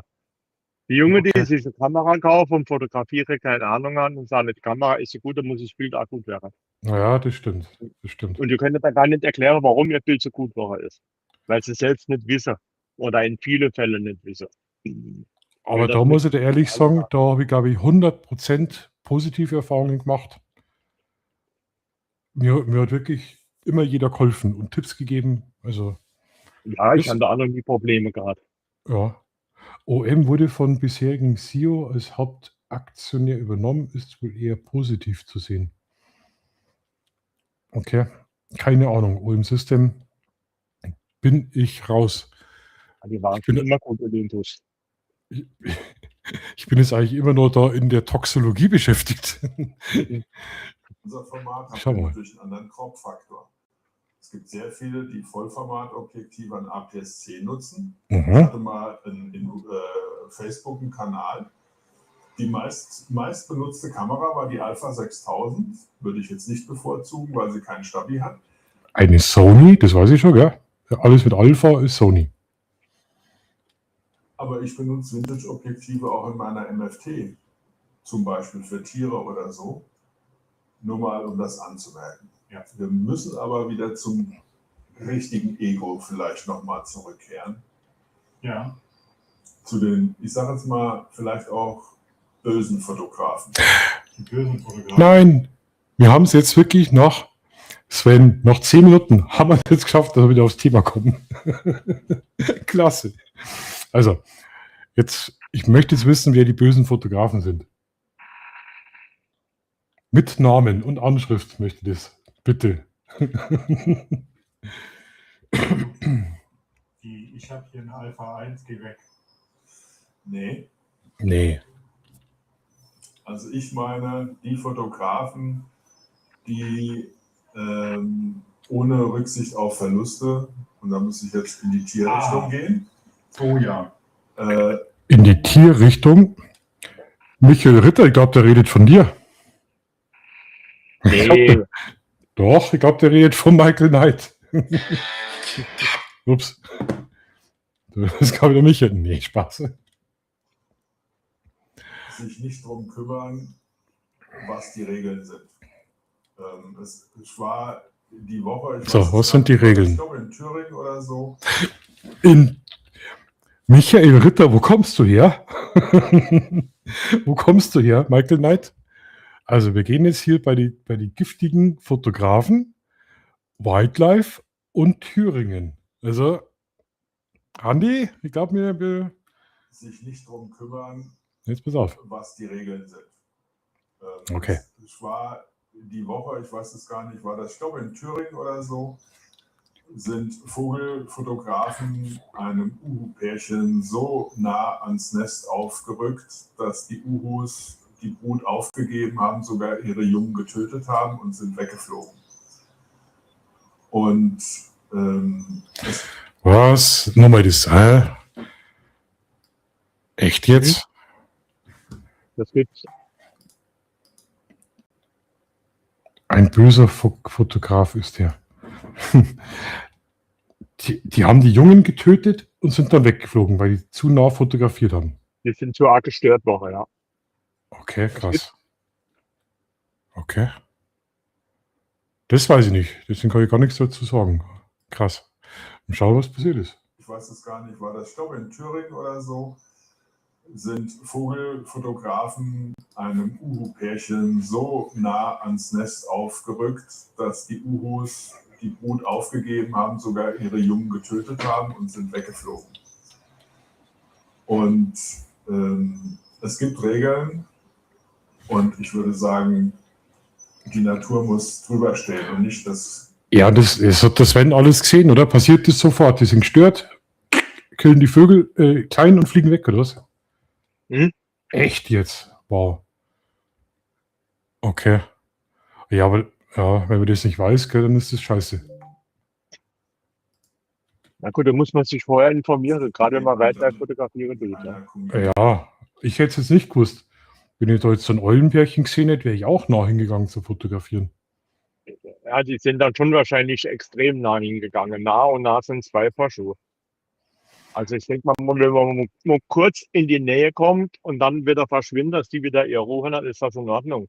Aber wenn da Horde von 30 Fotografen kommt und jeder meint, der muss 3 Meter vom Eulehorst wegstehen, dann sind die fertig, sind bedient. Okay, scheiße. Ja, sowas hasse ich. Glänzen kann. Und ich glaube, das geht auch an anderer Stelle. Dass es da Leute gibt, die sagen, da ist zwar kein Weg, aber ich gehe jetzt trotzdem auf die Wiese, um von da genau ein Bild zu machen. Nur es gibt, und das kennt ihr auch von diesen sogenannten Instagram-Spots, da gibt es wirklich Stellen, Oh ja. da wächst kein Gras mehr, weil jeder auf diese Wiese gegangen ist. Der Marco möchte was sagen, Sven? Der oben Brav. Wie er sich brav meldet, gell? Der Marco ist schon braver. Hast gesehen, wie er sich schön, gell? Wie in der Schule. Respekt. Ja. So, ja. Da wächst kein Gras Das soll, weil sehr schön. jeder auf diese Wiese gegangen ist, obwohl er nicht durfte. Der erhobene Finger, wenn du jetzt schon Insta-Spot sagst, wir reden jetzt nicht mehr nur rein von Fotografen, sondern wir reden vor allem von diesem Selfie und Oh ja. Social Media Tourismus. War eine Wir machen große. großen, aber es ist genau derselbe Effekt wie mit dem Bildtierfotografen da. Ja. Wir haben heute, und das ist wirklich geil, dass wir es heute machen, heute ist der 1.7. Seit heute um Mitternacht ist die Einfuhr von nicht vorab registrierten und mit Flugerlaubnis erfragten Drohnen nach Island komplett verboten. Okay. Ich habe gestern noch einen Artikel gelesen, dass es so einige Sehenswürdigkeiten auf der Insel gibt. Also Island ist halt gerade echtes Thema und in Norwegen habe ich das im Februar schon gekriegt, am eigenen Leib. Die sind da überhaupt Da strenger werden ganze mit den ganzen Drohnensachen. wirklich tolle Spots und Locations, wo man mal hingegangen ist, wo man auch verantwortungsvoll. Gerade im Norden oben haben die das richtig massiv eingeschränkt, das Naturschutzgebiete und so weiter, was eigentlich ja auch richtig ist, auch wenn man da oft so Ja, die Fotospots anschaut, da von die Wasserfälle und von die Fjorde, was da Fotografen rumstehen, das ist irre. Da stehen die werden da hingekarrt mit ihrer komischen Kreuzfahrt und dann werden da die Fotos gemacht. Also, Michael, kann man die nicht mit Foto anlocken? Ja, das gibt's, aber das liegt auch an der Fotografe. Ich muss nicht mit aller Gewalt das einmalige Foto schießen. Ja, Und dann gibt's halt auch welche, die müssen mit aller Gewalt das einmalige Foto schießen. Was dann danach passiert, interessiert die nicht. ja, habe ich auch leider euch schon miterlebt. Wo dann hingerannt wird, ganz schnell, dass er ja der Erste ist. Was ich auch verstehen kann, auch teilweise. Aber ja, wir haben auch so Influencer-Spots, Wasserfälle am Königssee, wo sie die ganze Zeit abstürzen oder abgestürzt sind zu Tode. Wo sie das da so ein schönes Selfie machen können. Halb oben ohne in dem Wasserbecken. Womit wird bestraft? Das haben die jetzt gesperrt, ja, den Weg. Aber der Trampelpfad ist immer noch schön ausgetreten. Also. Das ist an jedem Hotspot ist das so, dass die Leute meinen, sie müssen noch intensiver gehen. Weil sie einfach blöd sind. Weil egoistisch, ne? Hm? Egoistisch. Egoistisch, ja. Ja. Definitiv, weil das Foto muss ich haben, das muss ich auf Instagram haben, weil es jeder hat. Also muss ich da auch hin. Stimmt. Für den öffentlichen Zugang jetzt komplett abgeriegelt. Betrifft Island, ich schreibe es gerne mal unten in die Kommentare, ob das Video sogar das Video live ist. 2 Wasserfälle und einen Geysir, wo jetzt die Zufahrt komplett platt gemacht wird, weil auf dem Weg dorthin die Touristen entweder mit den Autos wie Banane geparkt haben, wie bei uns. Fotografen mit Stativen über die Böschung gefallen sind. Super. Und Kameras unten im Wasserfall. Und das, obwohl eine Nachsperrung war. Oder die einfach schlicht und ergreifend irgendwas in der Natur kaputt trampeln. Das funktioniert in so einem fragilen Ökosystem, gerade wie so einer kleinen Insel, echt nicht gut. Leute, das beste Foto ist es nicht wert, dafür irgendwas kaputt zu machen oder gar zu gefährden. Bis zu dem Punkt, dass dann Tiere sterben. Das stimmt, so ist ja. Es ist so eine Grundregel, ja. Es ist kein Foto wert, sich oder andere in Lebensgefahr oder sonst was oder irgendwas kaputt zu machen oder die Natur. Aber wie gesagt, das, was der Marco da anspricht, das habe ich auch schon erlebt. Da können wir später noch mal kurz reinschauen. Ich glaube, ich habe das nicht auf Video. Da habe ich mich richtig aufgeregt. Und wenn ich mich mal aufrege, ich habe das, nachdem ich mich nicht mehr so aufgeregt habe, habe ich das dann aufgenommen. Sonst wäre das Video wahrscheinlich gesperrt gewesen. Nein, bitte nicht. Also das leider bitte wieder abgeben. Sehr, sehr viel. Und ganz ehrlich, ich weiß, dass es viele gibt, die darauf achtet mehr darauf. Also geht das Risiko ein, auch mal den Mund aufzumachen und zu sagen, was machst denn du da? Ich kenne das von den Bienenfressern, das war ein Feldweg, da steht an, also für landwirtschaftlichen Verkehr. Und da kamen tatsächlich sogar Leute hier aus Frankfurt. Bienenfresser, da haben wir doch jetzt so einen Vogel, oder Andi, der was Bienen frisst? Ja, klar. Gell? Ja, aber gewusst, da gibt es irgendwie so Vögel. Den gibt es aber bei euch nicht in Bayern, ne? Kenne ich gar nicht, ne? Na? Das ist ein ganz bunter Vogel, das sieht toll aus. Okay. Ich bin noch am Suchen. Na, habe ich noch nie gesehen. Bienenfresser. Und in der Pfalz gibt es noch ein paar schöne Stellen, wo es die gibt. Aber da muss man halt auch wegbleiben. Die sind halt auch teilweise scheu. Ja, oder halt anfüttern, wie der Andi schreibt. Anlocken. Ja. Ja, mit Bienen ist schwierig, gell? Ja. Kann ins Auge gehen. Du hast Probleme mit dem Imker, wenn du den Biene holst. Ja. Von der Pfalz.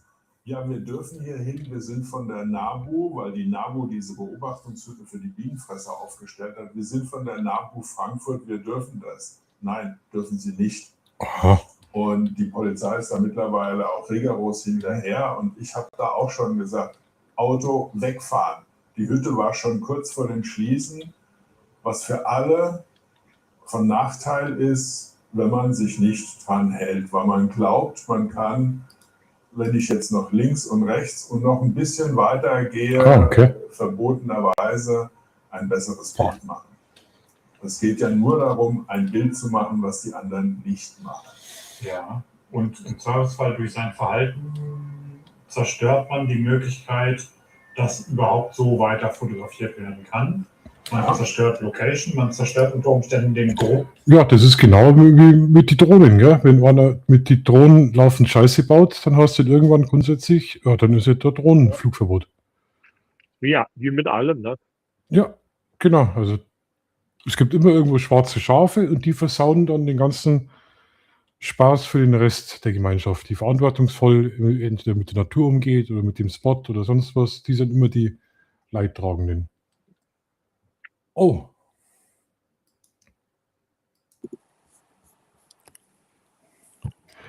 Ja, grüß dich, Michael. Hallo Michael. Hallo, guten Abend. Du, wir schauen uns gerade einen Sven Klügel an, die reden über dich. Ja, ist recht, kein Problem. Hallo Sven, hallo, einen anderen kenne ich noch nicht so genau, aber moin in die Runde. Muss ich ein bisschen lauter machen? Ja, schön. Wie geht's dir denn? Ja, es geht halt, freilich, es muss und so weiter. Ende vom Jahr werde ich Rentner und habe gedacht, irgendeine Beschäftigung muss ich haben. Ja, und da dachte ich mal, ich störe dich mal hier im Stream. Vielleicht noch mehrmals jede Woche, vielleicht. Habe ich ja schon. Bist Na immer ja, gern willkommen. Ist jeder Ja, immer gerne. gern willkommen. Höre ich gerne. Ja, wir waren ja schon ein paar Mal unterwegs im Wirtshaus Oh ja, das stimmt. und haben auch vorgehabt, Wildlife zu machen. Hat nicht ganz geklappt, aber gut, vielleicht klappt es mal irgendwann. Aber wenn du in Rente bist, dann bist du bestimmt mal irgendwann in Bayern herunten, dann holen wir das nach. Ja, sicher. Weil wir haben in Bergen Aschini Wirtshäuser, da waren wir noch nicht drin. Nee, na, können wir nachholen, kein Problem. Schau Aber mal, Martin, du weißt ja, Rentner haben nie Zeit. Ja, So. habe ich auch schon gehört. Mal sehen. Wollen wir schauen, was der Sven weiter erzählt über giftige Fotografen? Achtung. Warum er überhaupt da war, Stichwort die Tiere. Ja, Jetzt hören wir es gerade nicht. Was sagst du? Sven ist sehr leise. Ich höre ihn gerade nicht. Volle Lautstärke. Beim Sven meine ich. Dich höre ich ganz gut. Achso. Na, ist voll aufgedreht. Oh ja, okay. Zertrampeltes Feld will dann auch keiner mehr fotografieren. Und das ist mit Sicherheit nicht gut für die Natur. Jetzt mache ich das fast mal in die Gegenrichtung auf. Weil ich es ganz spannend fand und jetzt bewusst mal ganz, ganz liebe Grüße raussenden möchte. Die Aussage hat mich ein bisschen beeindruckt. Wie bekloppt bin ich eigentlich, dass ich nicht meine Hilfe angeboten habe? Was? Wenn man so mal feststellt, fuck, mein Ego hat mich gerade komplett ausgespielt. Liebe Grüße, Mike. Der war gut, der war wirklich gut. Du hast vollkommen recht gehabt. Mike Kroner, okay.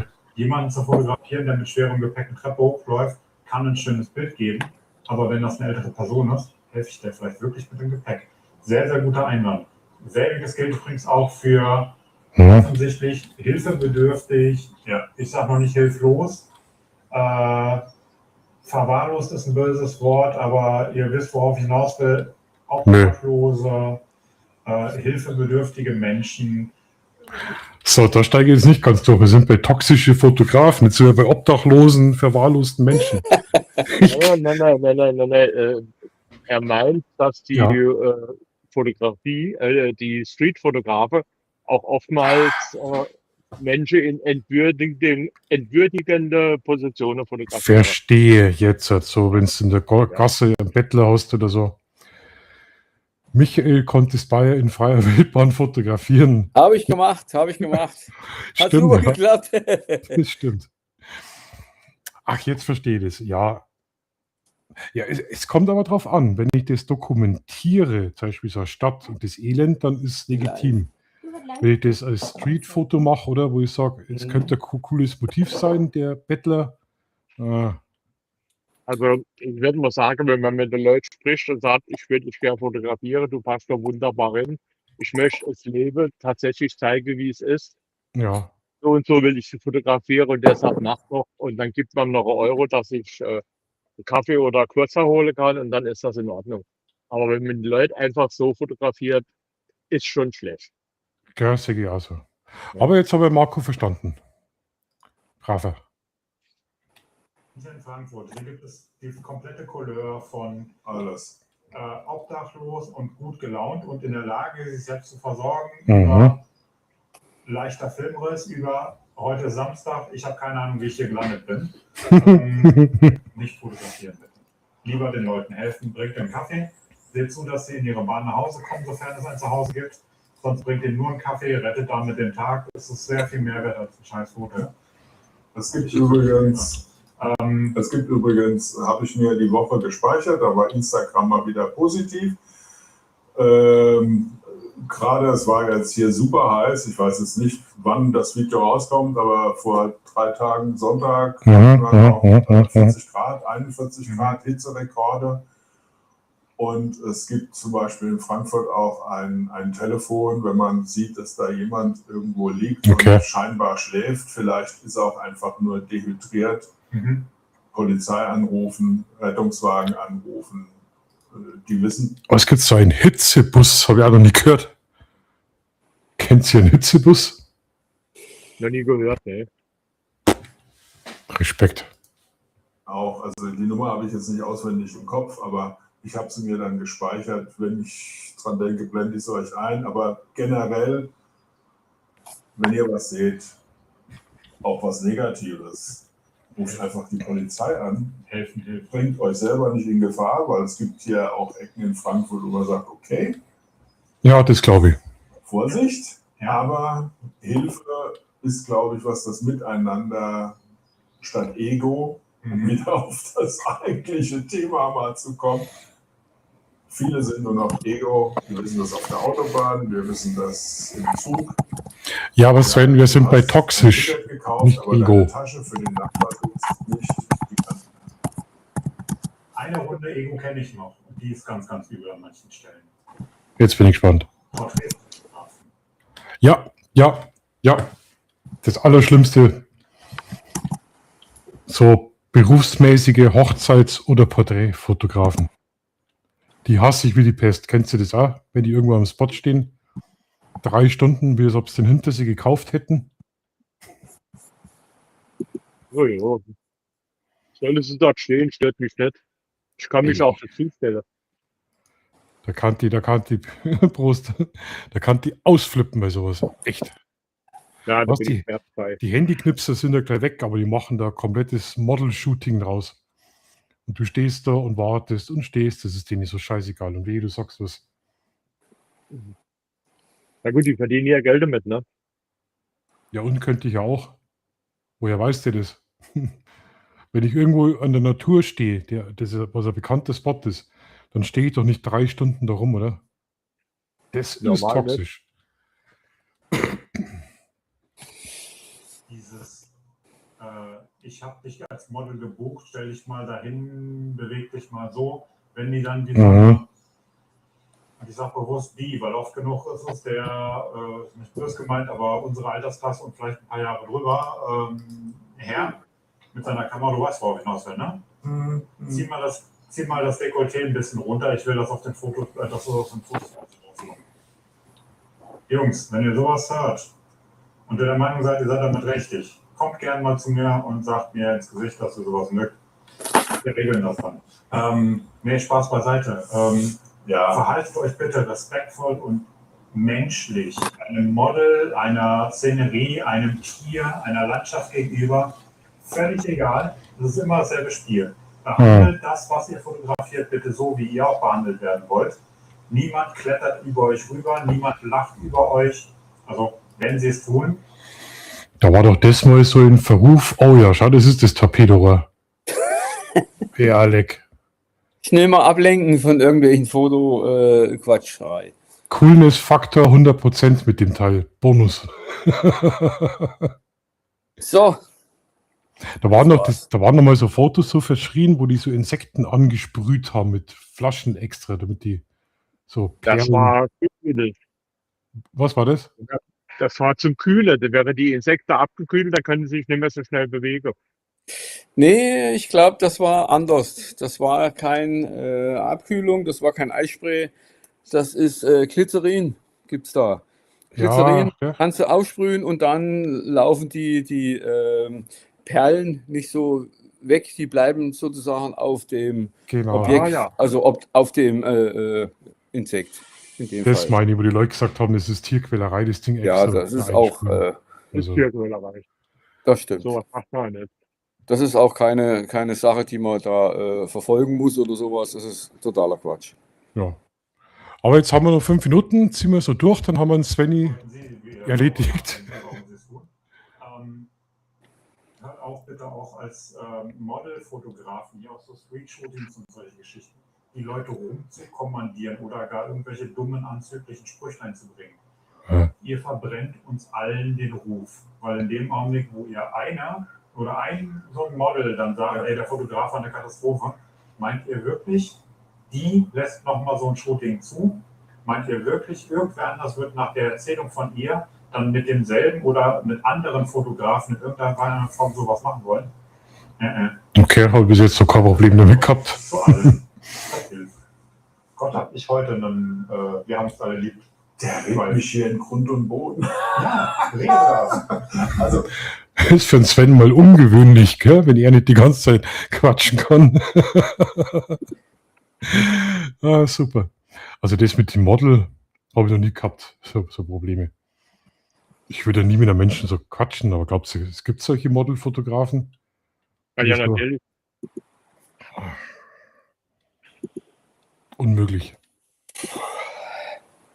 Und es kommt da immer auf den Hintergrund drauf an. Ne? Das Entschuldigung? ist ja so Instagram-Model, wo man buchen kann und so. Mit denen geht man anders um wie ein Model, wo jetzt richtig Kohle dafür holt, die 2.000, 3.000 Euro für 2 Stunden Modelarbeit will und dann macht die das, was ich will. Ich habe bezahlt dafür. Das muss aber im Vorfeld abgeklärt werden. Ja, klar. Ne? Aber ja, Ja, wenn die einen Haufen Geld kriegt, dann ja, verstehe ich schon. muss man halt im Vorfeld abklären. Logisch. Es ist ja so, dass er auch gerade auf der anderen Seite es oft hört, dass er Models bestellt, die dann nicht auftauchen oder dann sowas von keinen Bock haben drauf, mitzuarbeiten. Hören wir leider auch, gell? So ist es jetzt nicht. Ja, das sind aber dann eben die Instagram-Models, die man für ein paar Bilder buchen kann und die haben nicht immer Lust. Nur Ja. wenn ein Model Geld holt für uns kommt, das ist rechtlich eine ganz klare Sache, nicht Erfüllung eines Vertrags. Ja. Also wenn ich als Model gebucht wäre, ich bin der Nitzigig. Warum auch? Ihr habt immer voll Bock drauf.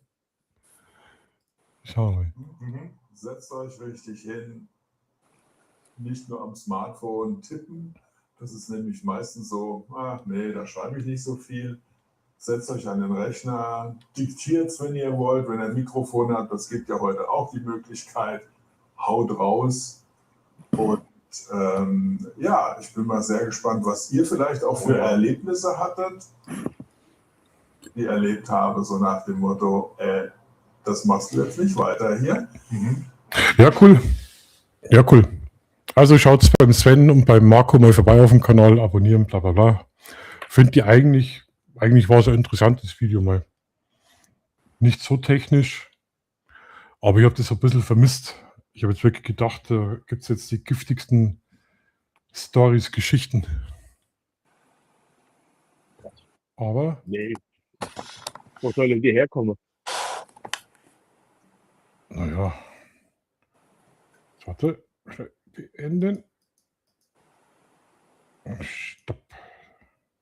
Jawohl. Oh Gott. Oh mein Oh, Gott, nun sind sie weg. sind wir hübsch.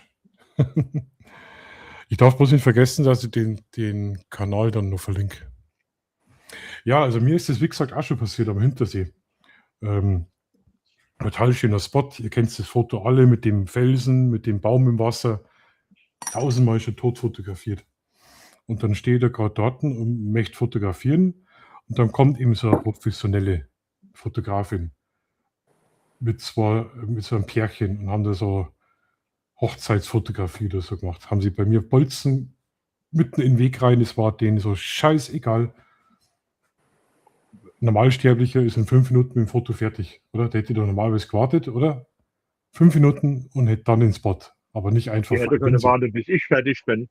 Ja. Ganz einfach. Unmöglich, unmöglich. Der Zug fährt immer in beide Richtungen. Ich habe dann wirklich geschimpft für Sau, aber das war denen nicht so scheißegal. Du hättest dich ja auch vorne hinstellen können, vor die Kamera. Ja, ich habe dann schon Spaß draus gemacht. Also glauben wir es. Ach, egal, da regen wir es gar nicht mehr auf. Ja, ich habe das nämlich auch auf Video aufgenommen gehabt. Ja. Aber das unmöglich. Was magst denn du, Michael? Och, ich bin mein Kumpel hier, habe 23 Bier getrunken. Nee, Quatsch. Oh. Nee, ist Käse. Nö, ich sitze hier und habe Langeweile und habe gedacht, Komm mal. ich ärgere dich ein bisschen oder euch in dem Fall. Und der Sven war dabei und da habe ich gedacht, naja, dann gibst du einmal zum Guten, aber war schnell vorbei, schade, war zu spät. Naja, ist halt so. Jetzt habe ich mir echt gedacht, die reden echt über dich, gell? Wildlife, Thüringen. Ja. Ja, nichts dagegen. Also ich denke mal, mit dem Sven wollte ich immer ein Video machen, vielleicht klappt es mal irgendwann. Ich lade ihn gerne ein nach Thüringen, wenn er da mal irgendwelche Spots haben möchte. Kein Problem, ich kenne ein paar und wenn er mitmachen möchte, warum nicht? Kein Problem. Wenn er es anschaut, Ja, also der Sven ist ja komplett auf der anderen Seite. Der ist ja eher Richtung beim Andreas, gell? Ja, ja. Komplett drüben. ich kann es nur so sagen. Also wenn er es halt möchte, dann kann er kommen gerne, kein Problem. Stehe ihm zur Seite, Sven wenn er kommt nicht ja viel möchte. rum. Ist auch egal, klar. Oder wenn er auf eigene Faust irgendwas unternehmen möchte. Das steht ihm frei, sicher. Aber ja. Habe ich euch Muss ich eigentlich schon gefragt, Imaging World? Ich glaube, du, Michael, hast keine Zeit, gell? Du bist da. Nee, ich bin im Urlaub, ich bin gar nicht da. Ich bin mit dem Frankie, der ist er unterwegs. Genau, hast gesagt. Immer in Südtirol. Mhm. Und da wollen wir dann nach, wo wir hin, wie heißt das Ding hier, wo die Menschen immer hingehen und sich lieben. In Italien, wie heißt? Gardasee, Nein. Bibione. Naja, wo gehen die alle hin und lieben sich und haben sich lieb hier in Italien, in der Stadt auf Stelzen mit Meer und Ach, Venezia, Bella Venezia. Venetien, ja, genau, Venezia, genau. Venedig. Und da wollen wir auch mal die Nacht hin, da wollen wir sogar in der Nacht wollen wir hinfahren. Wir wollen um 1 oder um 2 wollen wir dann mit dem Auto losfahren. Wir haben ungefähr grob 2 Stunden zu fahren dann und wir wollen dann ja, Nightlife oder wie heißt das dann, in der Nacht halt irgendwelche Fotos machen und ja, vielleicht auch ein Video machen. Mal sehen, ob wir es dann zum Guten zum Austragen in die Öffentlichkeit, meine ich jetzt. Wildlife. Ein bisschen Blödsinn werden wir schon machen. Wildlife wird es da nicht geben, klar. Wildlife in Italien heißt bei dir, glaube ich, wie heißt es da unten? Trattoria. Obwohl Wildlife in Wirtshaus. Italien ist auch nicht so doof, habe ich schon ein paar Sachen gemacht. Okay. Und ich war ja schon mal, letztes Jahr war ich auch schon mal dort in demselben Hotel wieder und es hat mir gut gefallen, deswegen haben wir das wieder gebucht. Und mein Freund Frankie möchte dann auch wieder mit. Der hat das ja alles entdeckt dort. Ah, okay. Und ja, da wollen wir wieder hin. Ich weiß nicht, kennst du den oder was, den Frankie? Kommt drauf an. Also ich kenne mehrere Frankies. Ja, der hat, der Frankie Fotografie oder so ähnlich macht. Der macht jetzt so nicht Wildlife, der macht eben mehr so, naja, wie heißt die ganzen Geschichten halt, wo man so umherläuft und fotografiert eben die normalen Geschichten, also nicht wie ich jetzt Wildlife mit irgendwelchen Vögeln und langen Objektiven. Er macht eben mehr so die Weitwinkelgeschichten und macht eben Landscape oder wie heißt es jetzt auf Deutsch, keine Ahnung. Naja, halt. Aber der Andi schreibt gerade, in Venedig muss er mittlerweile Eintritt bezahlen. Was eigentlich. Ja, ist halt so. Macht nichts. Aber jetzt muss ich mal ganz kurz was nachschauen. Warte mal. Nee, das war's nicht. Ich war nämlich letztes Mal auch in der Nacht unterwegs. Bilder nach Traunstein, Waging AC. So geht es die ganze Zeit. Es war vor Ferienbeginn durchs Dorf. Aha. Nicht schlecht. Na, Traunstein habe ich auch schon hinter mir. Genau. Ja, also ohne Witz, halbe Stunde, ich glaube 1000, 2000 Autos Ah. durchs Dorf. Da war die Autobahn dicht. Das hat ausgeschaut in der Nacht. Wie eine Ja, beleuchtete gut, da Stadt. geht natürlich alles nach. Wo geht das in Österreich oder wo geht es hin? An Ja. irgendeinen See. Also es ist schon eine gute Route dahin. Ja, es habe mich was gewundert, weil nach Italien ist ja das Inntal-Dreieck, da geht es ja vorher runter am Brenner. Die sind aber Ja. alle Berchtesgaden reingefahren. Also. Und da war ein Stau, die Autobahn war komplett dicht und dann fahren die natürlich alle durchs Dorf. Einspurige Straße, die ganzen Wohnwegen. Ich bin wirklich bloß da gehockt im Handy. Die Kennzeichen habe ich noch nie gesehen, was da ist. Katastrophe. Da war ich nämlich gerade Richtung Bad Reichenhall unterwegs, weil ich den Bergbrand fotografieren wollte, da nämlich der Staufen brennt. Hast du deine Nikon noch? Die, Ja, klar. okay. Z6 Mark II. Genau. Voll Ich dachte, zufrieden es und noch nie ausgereizt. Da sind immer noch so viele Sachen zu. Ich dachte, da entdecken. gibt es schon irgendwas Neues, was du da mal irgendwie breit reden kannst. Irgendwelche Zwischenringe oder ein neues Objektiv oder wer weiß, Nö. irgendwas. Nee. Nö. Bei mir auch nicht. Ich habe genau dasselbe noch, wie ich wo ich bei dir war, genau das gleiche noch. Ja. Also auch das lange Tele und ein paar Weitwinkel und so ein Mittelding und ja und so weiter. Ja, es gibt schon Sachen, was ich haben wollen würde, aber ist halt immer so Ja, eine das ist so eine Preissache, Sache, genau. Ich hätte auch gerne das 800er, aber das wollen die mir nicht geben. Da habe ich mir Genau. einen Strich gesetzt, was ich da bezahlen möchte. Und da gehe ich auch nicht drüber. Und kein Anbieter wollte es eben machen. Und naja, entweder warten wir noch oder wir lassen es halt ganz. Wer weiß. Ein Makro will ich noch haben, ein Weitwinkel und ein Torpedo. Und ein Torpedo. Makro ist natürlich das 105er perfekt. Was gibt es manchmal für günstig Geld? Ja, was ist günstig? 600. Es ist für mich nicht günstig. Ach so. Der Makro ist das günstig für 105er. Ja, Okay. ja. Also es ist eins mit von den schärfsten Objektiven, was Nikon bietet. Also wirklich wahr. Okay, verrückt. Also Weißt du, was ich für 600 alles auf Temo kriege? Gerne. Hemut. Ja, aber keine Objektive. Das wird nicht funktionieren. Dann kriegst du höchstens eine Nahlinse für die Osmo Pocket. Ja, zum Beispiel. Ja. Ja, da bin ich gespannt. Naja, und warst wieder fotografieren? Hast du schon wieder irgendwas? Oder nicht so? Meinst du mich? Ja. Ich bin immer fotografieren, freilich. Ich war in der Schweiz in Urlaub und habe mir da alles wegfotografiert. Also da gibt es nichts mehr zum Fotografieren. Das war ich alles. Okay. Ne? Habe alles wegfotografiert sozusagen. Nö, ja, ich muss halt jede Woche irgendwie mal auf den Auslöser drücken. Ich bin da süchtig und ja, ich weiß auch nicht warum. Ist halt ein Hobby, freilich, warum nicht? Ja, aber es hält wenigstens fit, gell? Ja, warum, klar, da muss man halt mal wegfahren und irgendwo hin und durch den Wald kriechen und weil irgendwie, ich mache ja nur Wildlife, also meistens, sagen wir mal so, und ja, da ist es halt auch manchmal früh aufstehen, macht aber Spaß, also ich baue da mein Zelt auf, ich weiß ja da die Spots und da baue ich mein Zelt auf, sitze ein paar Stunden drinnen, trinke meinen Kaffee, wenn der leer ist und dann denke ich mir schon, ja, Kaffee leer, keine richtige Aufnahme. Dann wird es Zeit, dass wir da mal wieder nach Hause gehen. Ja, aber meistens ist dann doch schon was dabei. Also ich bin jetzt auf der Suche nach einem DAX. Das ist jetzt mein Ding. Okay. Und da habe ich jetzt jemand engagiert sozusagen. Das ist mein Kumpel, der geht da oft mit dem Hund spazieren und der hat jetzt wohl so eine Dachsburg oder DAX-Bau, hat er jetzt ausspioniert. Und da will er wohl jetzt eine wie heißt das, nicht Webcam, eine Kamera.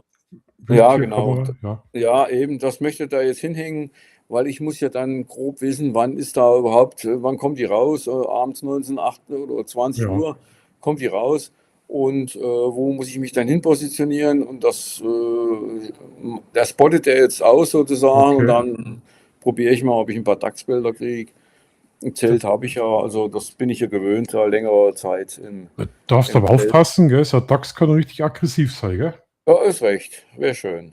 Also der kann auch ganz schön giftig werden. Der faucht Ja, und ist greift recht. da an, Also wie gell? gesagt, ich habe da nichts dagegen. 2 Achterblende habe ich, also von daher ist es jetzt nicht so schlimm. Mal gucken. Also es wird auch eine riesen ISO werden, denke ich mal. Also wenn die so 19, 20 Uhr erst rauskommen, Ja. wird dunkel. Also ich denke mal eine 30. Sekunde und Dauerlauf, da werde ich Ja. wohl nur auf den Auslöser hängen. Also der Puffer, der muss alles hergeben, was er kann. Also, wie ich klein war, haben wir Angst gehabt vor den Dachsbauten. Wir sind noch nicht davor, Guck an. wir sind noch nicht davor hingegangen, weil ich gewusst habe, die können angreifen und die haben massive Zähne. Ja, es wäre schön. Ja, Gut. obwohl, ich sitze ja dann im Zelt ein paar Meter weg und wenn das vom Wind her jetzt passt, sage ich mal, der kriegt das gar nicht mit, dass ich da bin. Ist na klar, wenn der Wind natürlich in meine Richtung hin weht, dann kriegt er das schon mit und dann kann es natürlich passieren, dass der da irgendwie aufmuckt oder sowas. Aber ich werde mal kleine Nettigkeiten hinlegen. Mal gucken. Also ich bin Ja, sehr, der sehr Andi schreibt nämlich auch gerade, schau, es sind viele Dachse, aber sind mit Vorsicht zu genießen. Und ich Ja. habe jetzt gerade nachgeschaut, sind in der Regel scheu, klar, aber gefährlich ist, wenn es verletzt, bedroht oder in die Enge getrieben sind. Jetzt, wenn du vor dem Bau hockst und der will raus und fühlt sich in die Enge getrieben. Ja, ich sitz natürlich nicht direkt vorm Bau, logisch. Ich sitze Okay. dann schon ein paar Meter da weg. Und wie gesagt, ein paar Nettigkeiten lege ich auch noch hin. Und die Jungen sind auch durch. Also die Zeit ist durch. Okay. Die Jungen sind längst erwachsen, sagen wir mal so. Und da gibt es jetzt in dem Fall keine Scheu. Wir werden sehen, ob es überhaupt klappt. Wer Weil das weiß. sind jetzt solche Dinger, gell? Wir reden von einem Ja, Dachs. ja, ja, das ist schon eine ganz schöne können schon Größe. so Also, allein so breit sein. Die sind flach, ja, aber richtige. ja, also das ist schon also nicht zu verachten, da hast du schon recht. Ja. Das stimmt. Du musst ja, wenn du einen Dachsbau siehst, da den I, also an deiner Stelle, erst einmal Ja. rein und dann mal schauen, ob der da überhaupt drin ist. Oder du machst Nee, es so aber wieder, du machst Ich es so passe da wieder. schon auf, also wie es der Sven vorhin schon gesagt hat, man darf da nicht zu nah irgendwie an die Tiere ran, beziehungsweise man darf die noch nicht immer, dass die das merken, dass jemand da ist. Also ich bin dann schon ein ganzes Fleck weiter weg, also und verstecke mich auch in den Zelt. Das Mhm. mache ich nicht. Also wenn ich merke, die Tiere, die werden in die Enge getrieben oder die stören sich daran, dann bin ich weg. Also das mache ich nicht.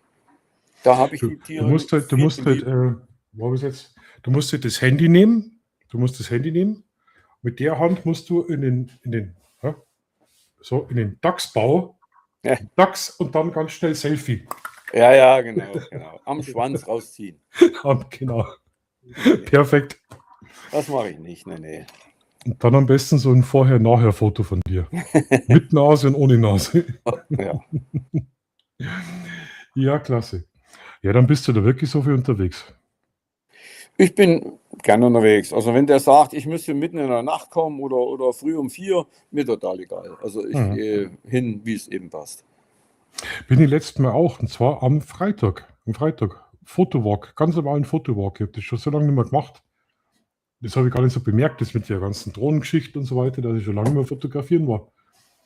Und da bin ich auch da haben wir uns um 8 Uhr getroffen.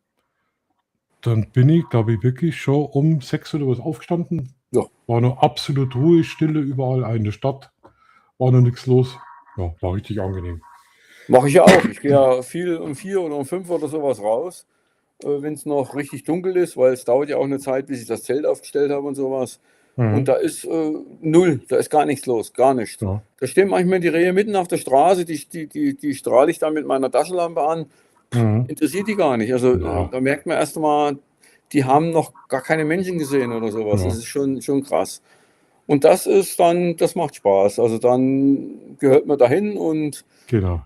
man gibt auch sich Mühe, sozusagen niemand da zu ärgern oder zu stören. Das ist immer die Zeitzeuge, bevor die Welt aufwacht. Das ist eigentlich Ja, das Schlimmste. genau, die ist das. Ganz genau. Und dann willst du natürlich auch nicht auffallen und willst natürlich da auch nicht stören. Gell? Also sonst Nein, bist du der auf keinen Fall. Fremdkörper. Ich störe da niemand. Ja, das ist cool. Also DAX, da bin ich gespannt. Ja, ich auch. Andreas, bei dir? Steht da irgendwas an? Nee, eigentlich nichts zu Ziel. Das ist immer so, ich will jetzt mal warten, wie jetzt mit der Trockenheit weitergeht. Wenn Ja, bei uns die kleinen Flüsse, wenn die austrocknen, dass wir fotografieren gehen, dann gibt es bei uns schwarze Bachtalsperre, da haben sie das Wasser abgelassen.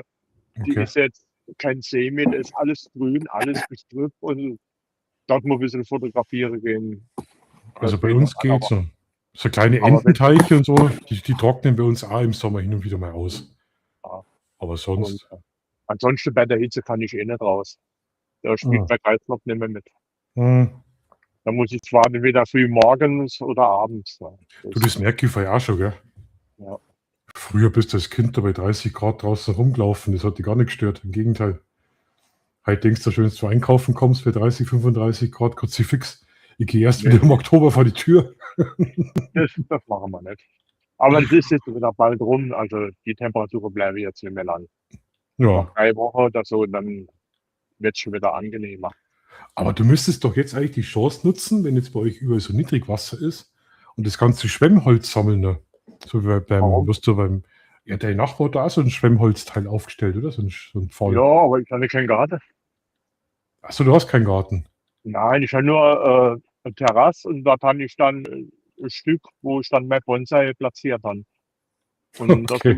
sind mein schönster Bonsai, 2 Buchen, die sind mir bei der Riesehitze kaputt gegangen. Hm. Die sind so schnell durchgetrocknet, innerhalb von einem Tag fertig. Und die dritte Schau- überlebt vielleicht. Wie schaut denn bei euch das Wetter aus, Michael? Ja, gut. Schön warm, Schön warm. kuschelig, ja, sehr warm. Zu warm ist es nicht. Also mir gefällt das. Ich bin eher eine Frierkatze, also von daher Okay. perfekt. Also wir haben heute so 28, 30 Grad gehabt. Ja, ja. War Wir jetzt haben nicht- 25, 26 waren es hier grob. Also es Okay. war Ja, angenehm. 35 haben wir schon gehabt. 35? Was? 35, 35? Ja. Oh. Das ist Aber doch es war so gut für ihre. meine Solarzelle. Die haben danach schön Licht bekommen und dann haben sie schön Strom produziert.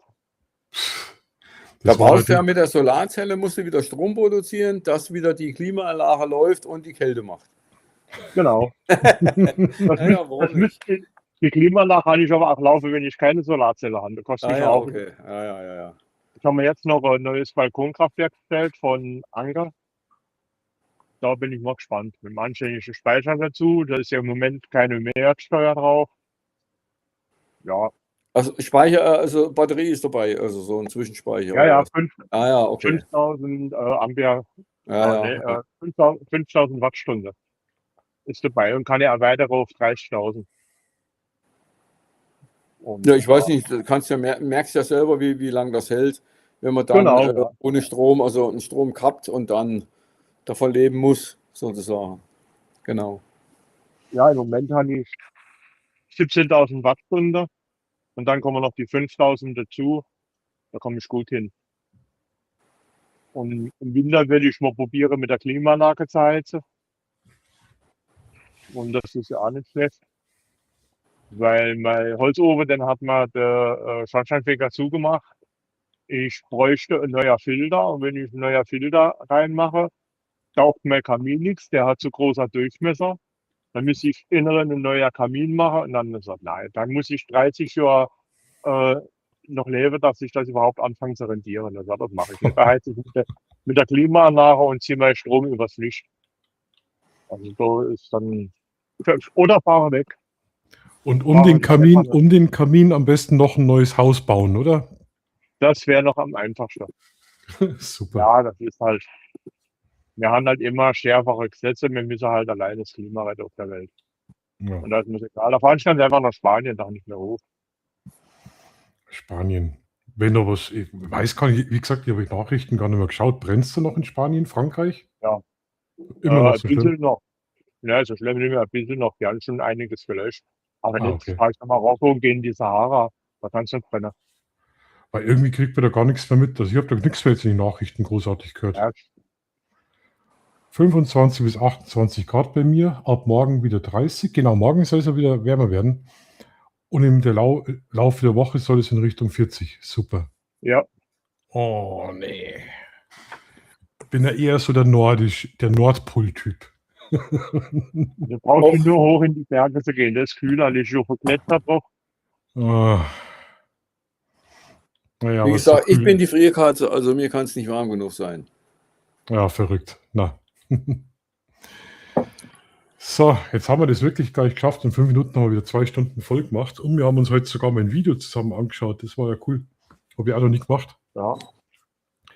Aber so ganz unrecht hat es Sven nicht. Also das wird immer schlimmer mit dem Fotografieren. Ja. Das fängt jetzt ja schon an auf der Autobahn beim Unfall. Die Leute stehen auf der anderen Seite, fotografieren, Filme machen und tun. Das Ja. geht schon einfach nicht. Das ist, Ja, mich hatte das Thema einfach interessiert, was er da mit toxische Fotografen-Sachen und so meint. Ja. Aber da gibt's, ich glaube, solche Erfahrungen hat jeder schon irgendwie gemacht. Ja, vielleicht habe ich ein bisschen angestachelt, den Sven, dass ich erzählt habe, der erzählt Quatsch und sowas. Da stachelt man immer die Leute an, weißt du, dass die mal ein bisschen mehr erzählen. Ist natürlich Käse. Ich habe da nicht irgendwelche Meinungen oder böse Meinungen gegen den Sven, auf keinen Fall. Ich schätze ihn und ich wollte ihn eigentlich nur anstacheln, dass er mal ein bisschen mehr erzählt. Das sind so Sachen halt. Naja, Naja, weißt du ja selber, wenn wie du es ihn geht, anstacheln ne? willst, dann musst du fragen, warum das er mit Filter fotografiert. Ach, naja, mache ich nicht. Nee. Nee, das also finde ich ich habe nicht da ganz schon, schlimm. ich habe da Apropos- schon die Hochachtung von ihm und ja. Jetzt hätte ich eine Frage. 2 Fotografen, Sonnenfinsternis. Macht ihr Fotos? Ja, nein? Und wenn, wie? Nix. Ich nicht. Nee, wenn, da muss er Filter, 2000er ND-Filter übereinander machen. 2000er. Vorher- Zwei 2000er. 2 1000er Filter übereinander. Also, Also praktisch 100.000er Filter okay. hast. Bei ganz YouTube ist jetzt gerade voll. Jeder, Rico Best, glaube ich, auch, Sonnenfinsternis fotografiert. Ja, Ja, am 12., ne? 12. war es, 12.8. Ja, genau, am 12. Ja. Und Ja, jeder das sagt, ist gut. und du darfst nicht in die Sonne rein fokussieren, oder? Ja, also das überhaupt nicht die so normal fotografieren, da brennt ja der Chip durch. Okay. Das kannst du nicht machen. Du sollst ja Was so sagt- nicht so lange in die Sonne fotografieren. Ich Hab habe nie zu ausprobiert. analoge Zeiten schon ein Loch im Film gehabt, wo ich die Sonne fotografiert habe. Aber Okay. das Film geschmolzen. Naja, da muss ich vorsichtig sein. Ja, aber was ist ja nichts Besonderes. Was ist das Aber- Besonderes? Was ich vielleicht machen werde, ist so Timelapse. Die Action 4 irgendwo hingestellt und die GoPro, Ja, dass ich die Lichtveränderung draufkriege. Weil, wann war das? 2000er? Nein, keine Ahnung, wann die große Sonnenfinsternis war. Das war irre. Da war ganz eine andere Temperatur, ganz ein anderes Licht, dunkel war es, total still, du hast keine Vögel mehr gehört, das war wie Weltuntergang. Also wenn ihr das draufkriegen könnt, da brauche ich kein Foto. Ist das Ja, deine stopp. Zeit da oben hier, Studio Live, 1 Stunde und knapp 2 Stunden? Bist du da? Genau. Ja. Ah, okay. Wie lang kannst du hier bei egal? Das ist egal, ja. Bis Ah ja, jetzt haben okay. wir Ich nie dachte, es gibt irgendwas ein Limit, ausgereizt. weil bei welchen anderen Anbieter, da gibt es ja ein Limit von 2 Stunden. Okay. Ja, ja. Hier nicht. Nein, Nein. bis jetzt noch nicht erlebt. Okay. Der Andi schreibt, da gibt es so ein spezielles Bauteil, was irre teuer ist. Ja, bestimmt gibt es da immer irgendein spezielles Bauteil, da bin ich mir sowas von sicher. Aber Ja, es ich ist habe halt beim immer scheiß Teleskop teuer, einen ja? Filter dabei gehabt, extra Sonnenfilter, Ja. wo man dann in die Sonne fotografieren könnte durchs Teleskop, aber das ist mir alles viel zu aufwendig. Oh, der Andi, genau, der hat sich mit Astrofotografie beschäftigt, das weiß ich, ist mir jetzt gerade eingefallen. Weil er auch schon gesagt, Der kann das ja auch gut. okay. Weil er gesagt hat, er hätte da einige Sachen gern, gerade mit dem Rotieren und so weiter, mit dem Ausgleich. Ja, Nachführung. Genau, aber der Scheiß ist ja so richtig teuer, gell? Ja. Ja gut, das ist halt hochpräzise, ne? Das muss ja ganz genau abstimmen, so muss genau die Ja. Geschwindigkeit haben, dass das auch funktioniert. Ja. Auch da haben wir doch noch ein Hobby, was einigermaßen noch erträglich ist. Überleg mal, die die Camper zum Beispiel, wenn die sich einen neuen Camper kaufen, also ein neues Auto, da sind sie mal schnell 100.000 los. Ja, Da ja, sind ja. wir doch mit unseren kleinen Kameras noch in der kleinen Gruppe. Ja. Ja. Oder Leute, die Oldtimer sammeln oder so Späßchen. Ja, oder sowas ist ja noch Oder- schlimmer, oder- ganz genau. Ja, Da sind wir ja Bugs. noch ganz kleine Lichter. Das Wir stimmt. kaufen noch mal eine Kamera für 3.000, 5.000 oder irgend sowas, da ist ja nun gar nichts. Oder noch weniger. Pille-Palle. Pillepalle, genau. Pille-Palle. Oder Ich würde jetzt sagen, wir haben jetzt für, egal. Wir haben jetzt wirklich die 2 Stunden voll. Ich würde den Stream jetzt langsam beenden. Wir können Ja. danach noch weiter quatschen. Also nicht gleich weglaufen. Und 2 Stunden, wir haben jetzt wirklich Sonntagmorgen, haben wir wirklich geschafft, Gott sei Dank. Ich hoffe, der Stream war einigermaßen in Ordnung. Mal ein Reaction-Video. War gut, also, ja. ja, einfach mal was anderes. Und dann, ich weiß ja, viele Leute schauen sich das dann morgen an. Schreibt mal irgendwas unten in die Kommentare, da freue ich mich immer brutal drauf. Ich werde die Kanäle natürlich noch alle verlinken. Und dann sehen wir uns nächsten Samstag wieder. Ich weiß noch nicht genau, was ich mache. Euch vielen Dank fürs Vorbeischauen. Ihr wisst, ihr seid immer gern gesehen. Und Chat auch, vielen lieben Dank fürs Zuschauen. Freut mich, mir ist es immer total wichtig. Letzten Samstag war ich schon richtig krank, weil ich nicht gestreamt habe. Und ja, ich vermisse euch dann einfach. Also in diesem Sinne wünsche ich euch einen schönen Sonntag. Und wenn ihr wollt, dürft ihr auch noch gerne was sagen. Andreas? Ich bedanke mich beim Chat und es war wieder eine schöne Runde. Immer gerne. Samstagabends letzte Woche hat mir direkt was gefehlt. Das ist, meine Frau fragt schon immer, was hat auch wieder Chat? Wenn er mich rennen lässt, bin ich dabei. Oh na, ach Gott. So, dann Haut sind wir rein. schön so ein bisschen Runde. Oh. Haut rein, Jungs, das war Subi wieder mal. Ich bin zwar nur in die letzten halbe Stunde grob dazugestoßen, aber ich hatte ja vorher schon noch mal ein bisschen was mit Markus zu tun. Also schaltet ein, es lohnt sich immer wieder und irgendeine Quatscherei gibt es immer. Also interessant wird es auf jeden Fall. Da findet man schon was. Macht's gut. Tschö. Also, Servus, Hallo. für euch. Ciao. Ciao.